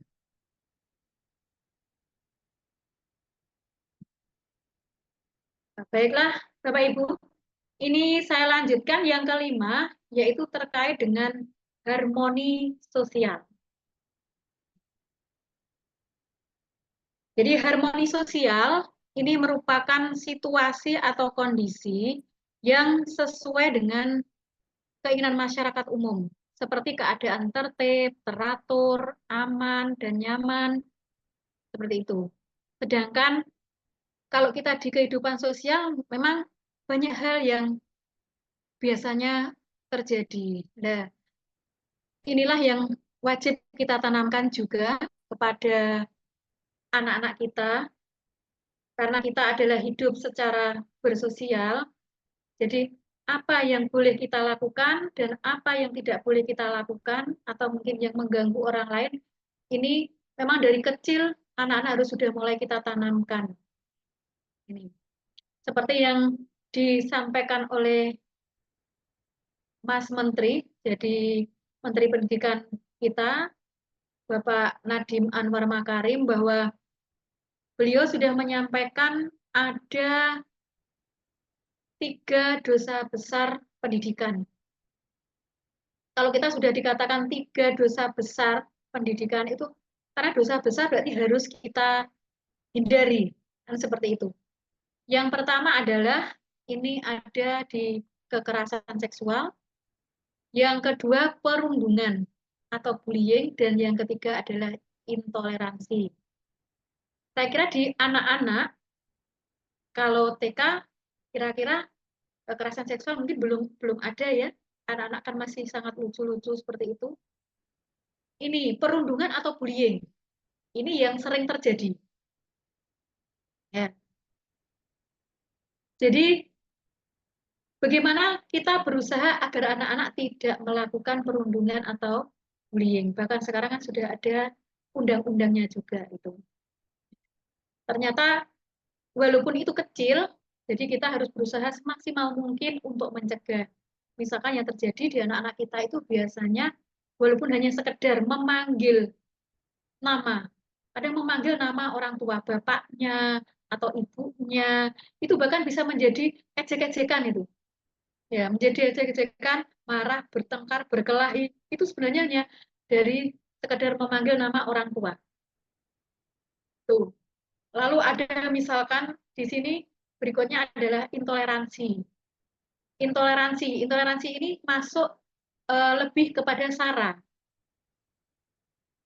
Jadi misalkan menghina yang dari agama lain dan seterusnya, itu jangan sampai terjadi seperti itu. Nah, kita sedini mungkin mencegah anak-anak untuk melakukan ini. Jadi intoleransi itu. Suku, agama, ras, karena apa? Jangankan anak yang masih kecil di TK, Bapak Ibu. Jadi murid saya saja yang di SMP itu masih begitu. Jadi ada temannya yang dari Papua dan beragama yang beda, itu kadang dia juga sering dibully seperti itu. Nah, ini anak yang sudah besar. Maka dari itu, bagaimana kita meminimalkan atau mencegah anak-anak agar tidak melakukan 3 dosa besar dalam pendidikan seperti yang disampaikan oleh Bapak Nadiem Makarim ini. Lalu apa saja sih sebenarnya? Bagaimana tentang kategori kekerasan seksual, perundungan? Nah, ini nanti bisa dibaca, nanti bisa dibaca. Ini sebenarnya kalau di dalam pembelajaran, kita bisa menerapkan pada anak-anak, misalkan dengan melakukan sebuah sosiodrama, misalkan terkait dengan bullying. Ya, anak-anak, oh ada yang melakukan misalkan bullying dan seterusnya, lalu ada anak yang katanya, oh ini tidak boleh dan seterusnya, itu bisa kita lakukan. Atau kalau tidak begitu, kita bisa memberikan seperti membuat yel-yel. Kita membuat yel-yel bahwa kita anti intoleransi. Seperti itu dibuatlah ya. Di sana teman, di sini teman, itu ada banyak sekarang di TikTok itu yang terkait dengan apa namanya, seperti poster, slogan. Anak-anak boleh membuat slogan, membuat poster bahwa kita anti bullying, kita anti intoleransi. Seperti itu bisa kita ajarkan pada anak-anak. Ya, membuat slogan, membuat poster. Silakan nanti tergantung Bapak Ibu bagaimana untuk mengkreasikan saja. Yang berikutnya adalah nanti materi dibaca sendiri saja. Banyak sudah.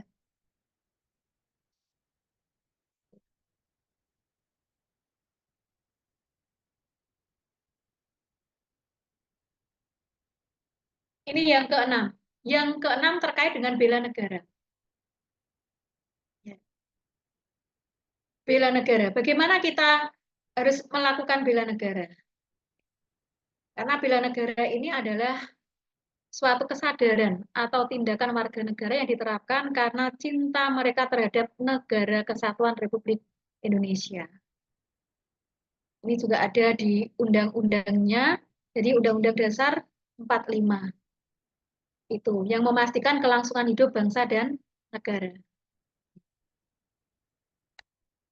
Lalu bagaimana kalau anak-anak kok terkait dengan bela negara? Nanti kalau kita beri materi-materi, anak-anak juga nggak nyambung. Jadi kita lebih ke praktek-praktek saja kalau ke anak-anak.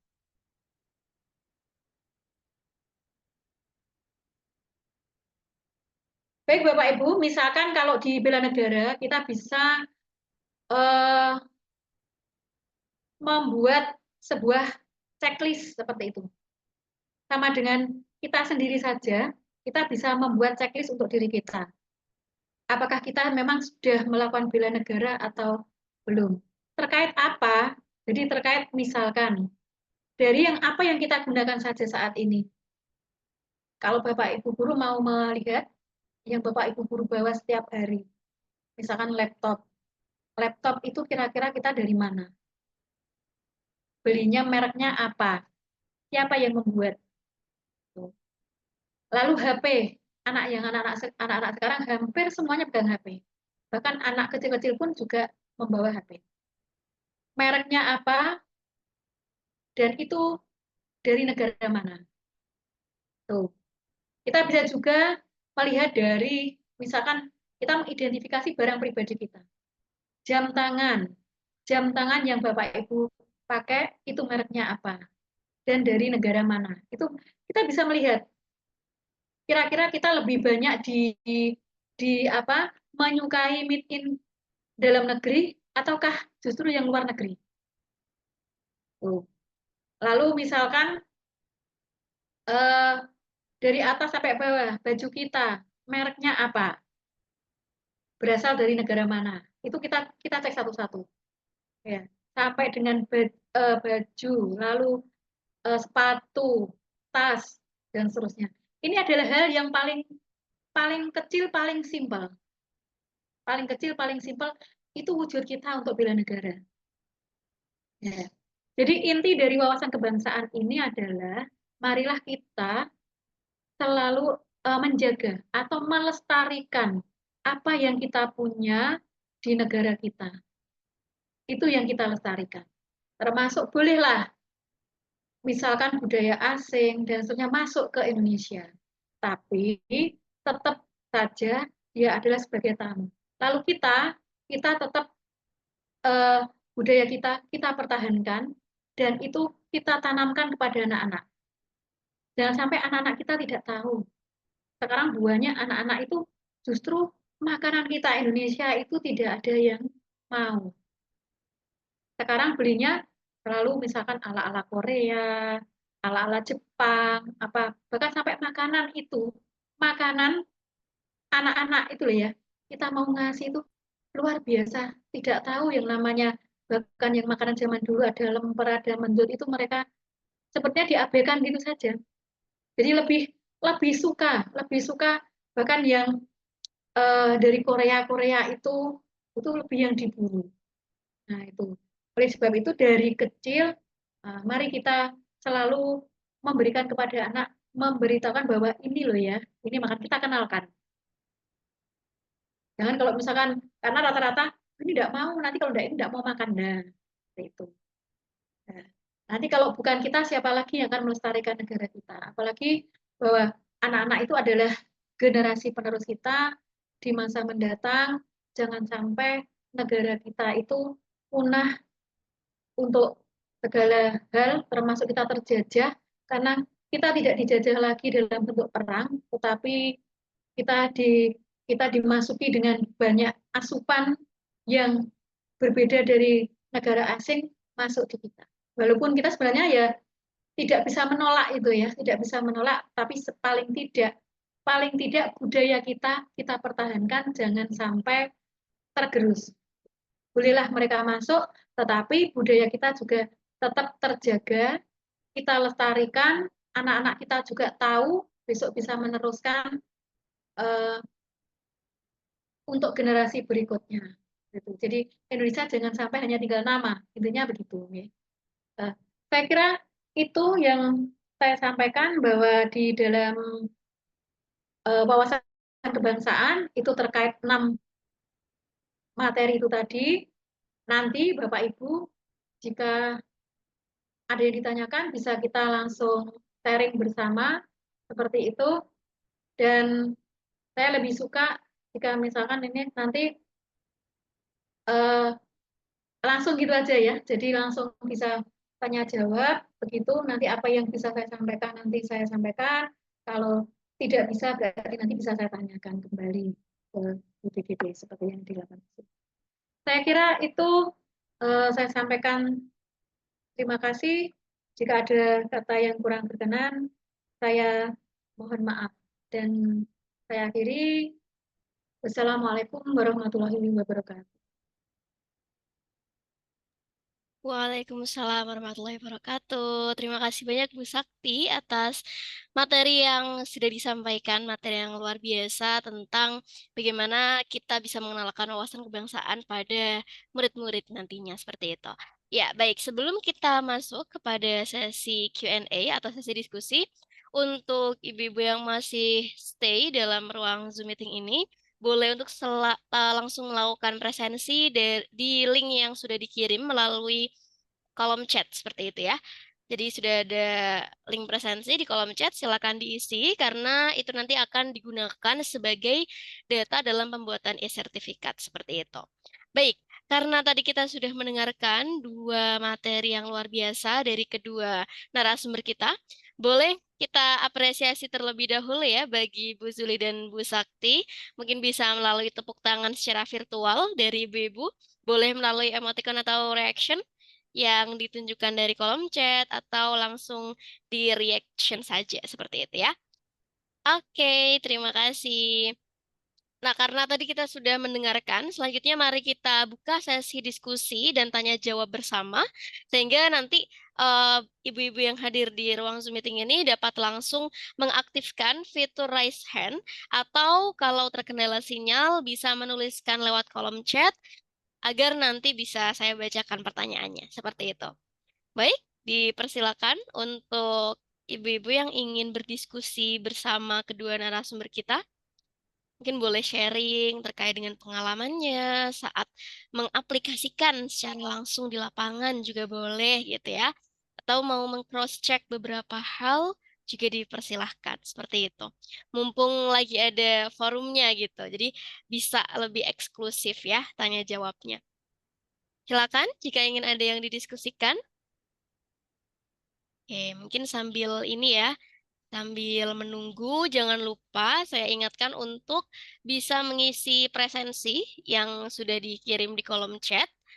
Jadi nantinya Bapak Ibu yang hadir dapat memperoleh sertifikat dari acara diseminasi siang hari ini, seperti itu. Ya, apakah ada yang ingin bertanya atau berdiskusi bersama? Mungkin kita tunggu sekitar 2 menit ya, sampai 12.50. Mungkin ibu-ibu sedang memikirkan atau merangkai kata-kata gitu kan. Oke, mungkin kalau gitu sambil menunggu ya, menunggu kalau ada yang ingin berdiskusi. Nah, di sini saya mau bertanya kepada Bu Sakti dan Bu Zuli nih ya kan, yang kemarin ikut pendekar gitu. Walaupun saya mungkin tidak tahu ya apa itu kegiatan pendekar secara lebih jelasnya gitu. Nah, tapi mungkin bisa diceritakan gitu ya terkait dengan apa sih sebenarnya pendekar itu dan sebenarnya siapa yang bisa ikut dalam kegiatan pendekar gitu. Apakah semuanya bisa ikut atau ternyata harus hanya beberapa saja, misalkan hanya guru-guru penggerak atau yang sudah resmi sebagai guru penggerak yang bisa ikut atau ya siapapun bisa mendaftar, misalkan seperti itu. Mungkin bisa dijawab oleh Bu Zuli dan Bu Sakti. Baiklah, Bu Suli, sama lagi ada. Baiklah Mbak Dinda ya. Ini jadi kegiatan pendekar ini adalah bentuk inisiasi dari BPGP Jawa Timur seperti yang telah disampaikan tadi bahwa satu-satunya di Indonesia yang sudah menginisiasi kegiatan pendekar. Kebetulan dari pendekar ini adalah yang diambil dari guru penggerak. Jadi Bapak Ibu yang sudah lulus di guru penggerak dan itu ada sejenis apa seperti seleksi seperti itu, nanti ada yang masuk di seleksi gitu ya. Kira-kira itu Mbak. Oh iya, baik. Terima kasih Bu Sakti atas penjelasannya. Berarti memang sudah melewati seleksi dan kemudian ada sejenis pelatihan untuk pendekar ini ya Bu ya? Ya, jadi yang Bapak Ibu yang sudah lulus di guru penggerak di fasilitasi ada namanya pendekar dan pendekar ini ada jurus 1 sampai dengan 7 sebenarnya ya. Kebetulan kemarin ketika dari BPGP memberikan pengumuman bahwa ada pendekar, ini Bapak Ibu diminta untuk mendaftar, termasuk itu ada menuliskan sedikit esai, jadi ada seleksinya, gitu. Nanti yang lolos berarti ada pelatihan di BPGP Jawa Timur. Ya.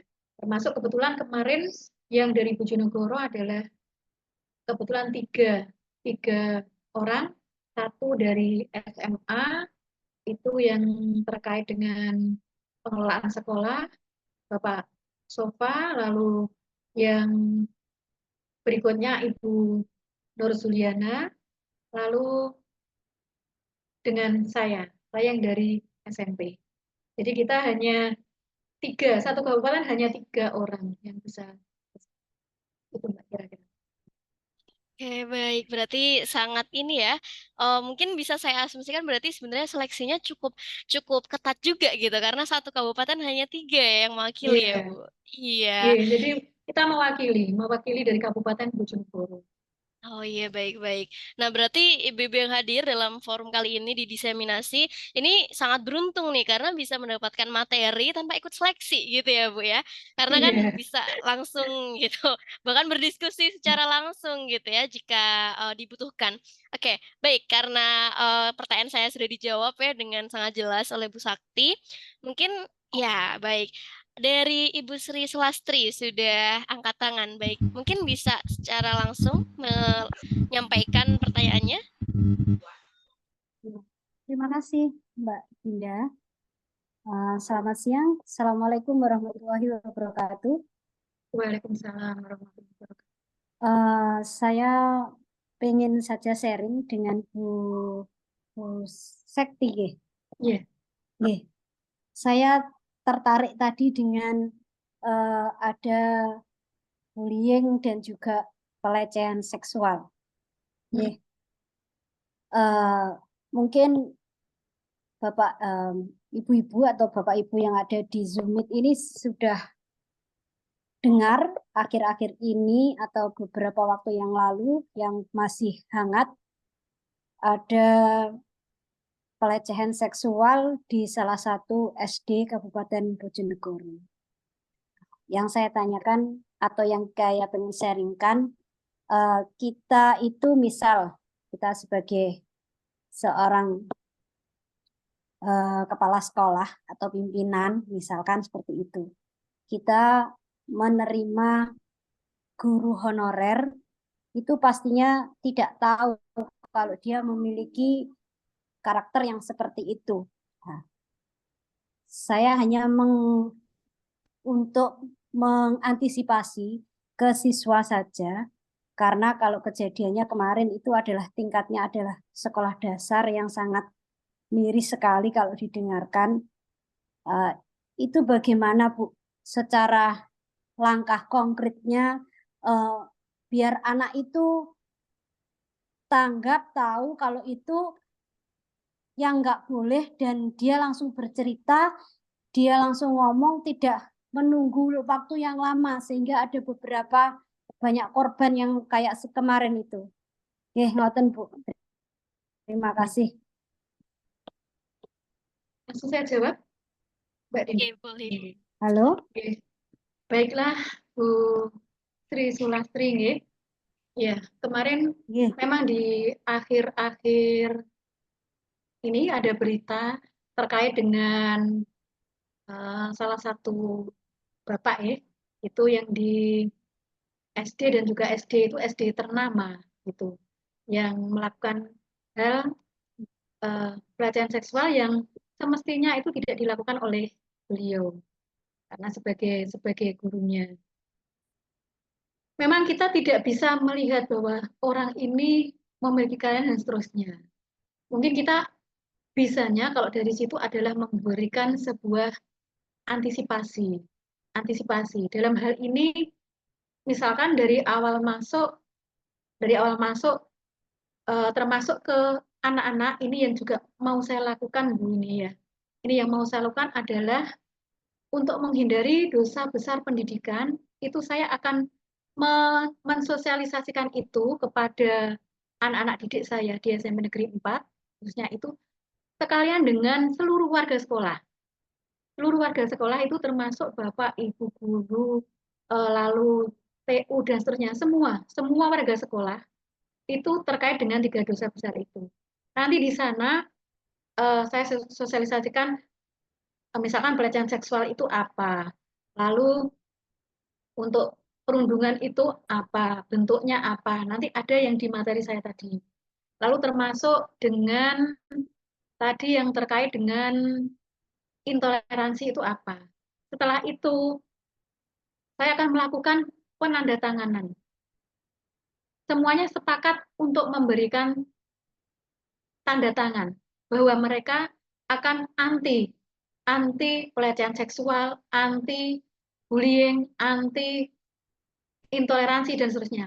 Kalau sudah tercatat seperti itu, termasuk kalau ini arahnya kalau ke anak-anak ketika dia melakukan sebuah bullying, walaupun itu ringan, kita bisa mengambil. Nah, itu kamu sudah tanda tangan di situ. Ya, sudah tanda di situ berarti kamu sudah tahu kamu sudah melanggar ini. Termasuk kalau di dalam eh, guru penggerak itu biasanya kita kan ada seperti membuat kesepakatan itu. Dan lalu bagaimana kalau kita misalkan membuat anak-anak itu biar apa namanya, anak-anak itu kan bermacam-macam. Ada yang sifatnya itu memperiang, mau bercerita, tapi ada yang juga tidak. Itu terkait termasuk kita. Kita sebagai guru berarti eh, apalagi kalau mestinya ya kalau anak-anak seperti anak TK, SD itu mestinya dia lebih suka bercerita. Tapi entah mungkin bisa jadi Bapak Ibu bahwa bagaimana caranya kalau orang sudah mempunyai akal untuk melakukan hal keburukan, saya kira berbagai cara sudah mereka lakukan. Itu termasuk apa? Bagaimana biar anak-anak itu tidak bercerita, kan seperti itu. Ya. Maka dari itu yang kita lakukan adalah pencegahan, Bapak Ibu ya, pencegahan. Karena kalau kita meminta anak bercerita itu kadang sulit, apalagi kalau anaknya tipenya bukan anak tipe yang rame dan seterusnya. Makanya berarti kita saja yang membangun komunikasi dengan anak-anak. Ayo nak coba kalau kita misalkan ini ada apa-apa, cerita aja. Ayo. Kita membangun mulai dari kecil tuh anak suruh cerita aja. Apa yang terjadi? Silakan bercerita. Karena memang betul Bu Sulastri bahwa itu sangat meresahkan. Termasuk seperti saya juga mempunyai uh, anak yang masih seusia SD juga. Jadi kadang pikiran saya juga kemana-mana lah. Itu. Nah, bagaimana? Itu termasuk uh, yang saya lakukan adalah kalau kepada anak-anak ceritakan sekecil apapun silakan diceritakan. Sekecil apapun ceritakan, jangan sampai saya tidak tahu. Seperti itu ininya. Berarti kita melakukan pencegahan termasuk mungkin kalau di sekolah Bu Sulatri bisa dilakukan sejak awal, misalkan termasuk guru yang masuk dan seterusnya kita buat seperti MOU bahwa jenengan di sini berarti ya sudah ini kita anti untuk melakukan pelecehan seksual, kita anti untuk melakukan bullying, kita anti nah, itu. Jadi kita bisa mencegah sejak dini seperti itu. Itu saya kira itu jawabannya. Mungkin eh, ada hal yang ingin disampaikan lagi.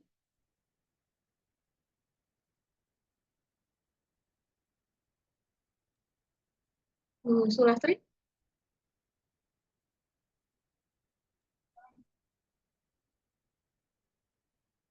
Iya, oke. Mungkin sepertinya Bu Sulastri masih belum on mic Iya. ya. Oh masih unmute Iya. kayaknya. Iya masih unmute. Atau mungkin sinyalnya sedang tidak stabil. Masih unmute ini apa untuk suaranya? Iya, sepertinya sinyalnya sedikit tidak stabil ya karena agak putus-putus juga gerakannya. Iya. Oh, gitu. Iya. Oke. Ya, mungkin sambil menunggu tanggapan dari Bu Selastri, mungkin dari Bu Zuli apakah mau menambahkan jawaban juga? Mungkin Iya, ya saya dari kira cukup yang Ibu dijelaskan Zulia. oleh Iya, saya kira cukup yang dijelaskan oleh Bu Sakti ya tentang masalah perundungan, bullying dan lain sebagainya sudah lengkap sekali itu. Monggo dilanjutkan. Ya, oke baik. Bagaimana Ibu Selastri? Apakah sudah terjawab pertanyaannya?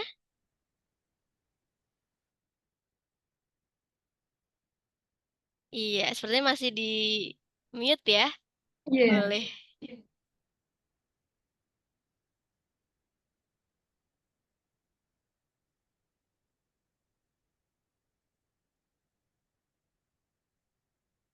Oke, dilanjutkan aja dulu. Ya. Oke, baik. Mungkin kalau Ibu Sulastri masih ada pertanyaan lanjutan, bisa nanti melalui kolom chat atau nanti raise hand lagi juga diperbolehkan seperti itu, nggih? Baik, mungkin dari ibu-ibu yang lain, apakah ada yang mau bertanya atau berdiskusi bersama berkaitan dengan materi yang tadi sudah disampaikan ya, yakni ada pengembangan pengelolaan sekolah dan ada penguatan wawasan kebangsaan. Silahkan.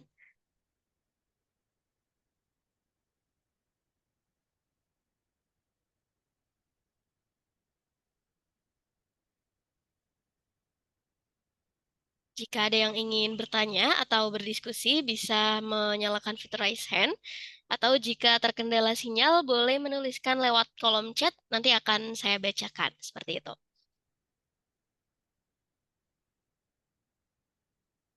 Oke, apakah ada? Ya, saya kira juga waktunya juga sudah sangat mepet ini, Mbak Dinda. Bisa dilanjutkan saja, nanti bisa di luar kegiatan diseminasi ini ya untuk akan tanya jawab lagi. Oke, baik ya. Karena sudah cukup siang ya, waktunya sudah melewati jam makan siang juga gitu. Jadi mari kita cukupkan sesi tanya jawabnya. Nanti jika ibu-ibu masih ada pertanyaan yang ingin disampaikan atau diskusi lebih lanjut, bisa menghubungi via WhatsApp mungkin ya untuk berdiskusi secara chat seperti itu. Baik, karena tidak terasa sudah hampir 2 jam kita berdiskusi dan belajar bersama tentang materi pendekar. Iya, tidak apa-apa Ibu Selastri. Dan saya mengucapkan terima kasih banyak juga untuk antusias dari ibu-ibu yang luar biasa yang sudah hadir sejak awal acara tadi.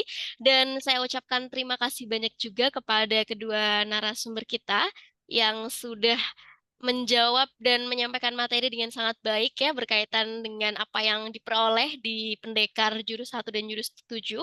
Dan mari kita berikan apresiasi terbaik untuk kita semua, baik itu narasumber maupun para hadirin. Ya, baik bisa melalui reaction atau ditulis di kolom chat atau kalau ada yang mau on mic juga diperbolehkan gitu ya. Karena tadi kita sudah membuka acara dengan berdoa, ada baiknya kalau juga kita tutup dengan doa. Berdoa menurut agama dan kepercayaan masing-masing dipersilahkan.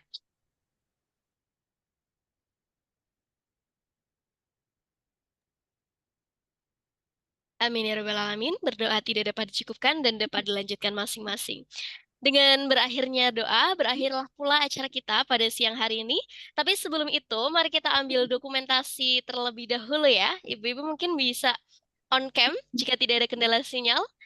Atau kalau ada kendala sinyal, boleh melalui reaction juga boleh gitu ya. Oke, mungkin saya tunggu 1 menit ya untuk touch up atau mungkin bersiap gitu dengan jilbabnya. Ya, sambil menunggu, jika tadi masih ada yang belum melakukan presensi, silakan presensi terlebih dahulu karena nanti data yang ada di presensi akan digunakan untuk e-sertifikat seperti itu. Jadi kalau tidak mengisi presensi, kami tidak bisa tahu ya nama dan NIP-nya berapa dan nanti tidak bisa diproses ke pembuatan e-sertifikat seperti itu. Ya, oke. Ini baru ada Ibu Susi, Bu Sulastri, dan Bu Maisaroh yang on cam. Apakah ada lagi yang mau on cam? Baik, ada Bu Fitri juga. Oke, kita tunggu sampai 13.06 ya. Iya.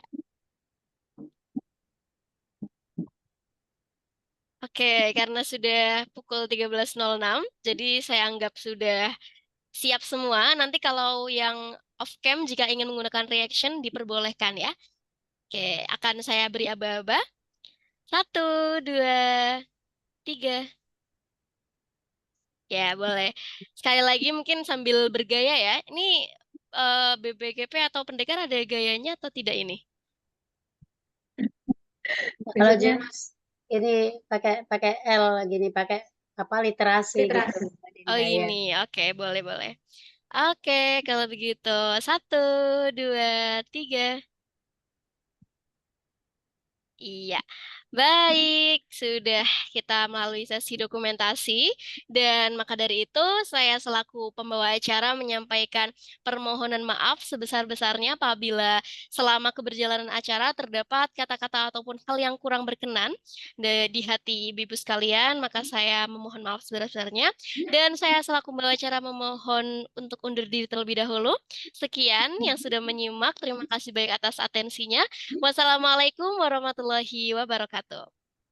Waalaikumsalam warahmatullahi Terima kasih Mbak wabarakatuh. Dinda. Terima kasih Terima Bu Terima Guru, kasih. dan kasih terima Mbak kasih Dinda. untuk ibu-ibu semua. Terima Terima kasih kasih. Bu Terima Susi, Bu kasih, Fitri, Bu Mai. Ya, terima kasih semuanya. Monggo, Lev. Ya, semangat, semangat. Just.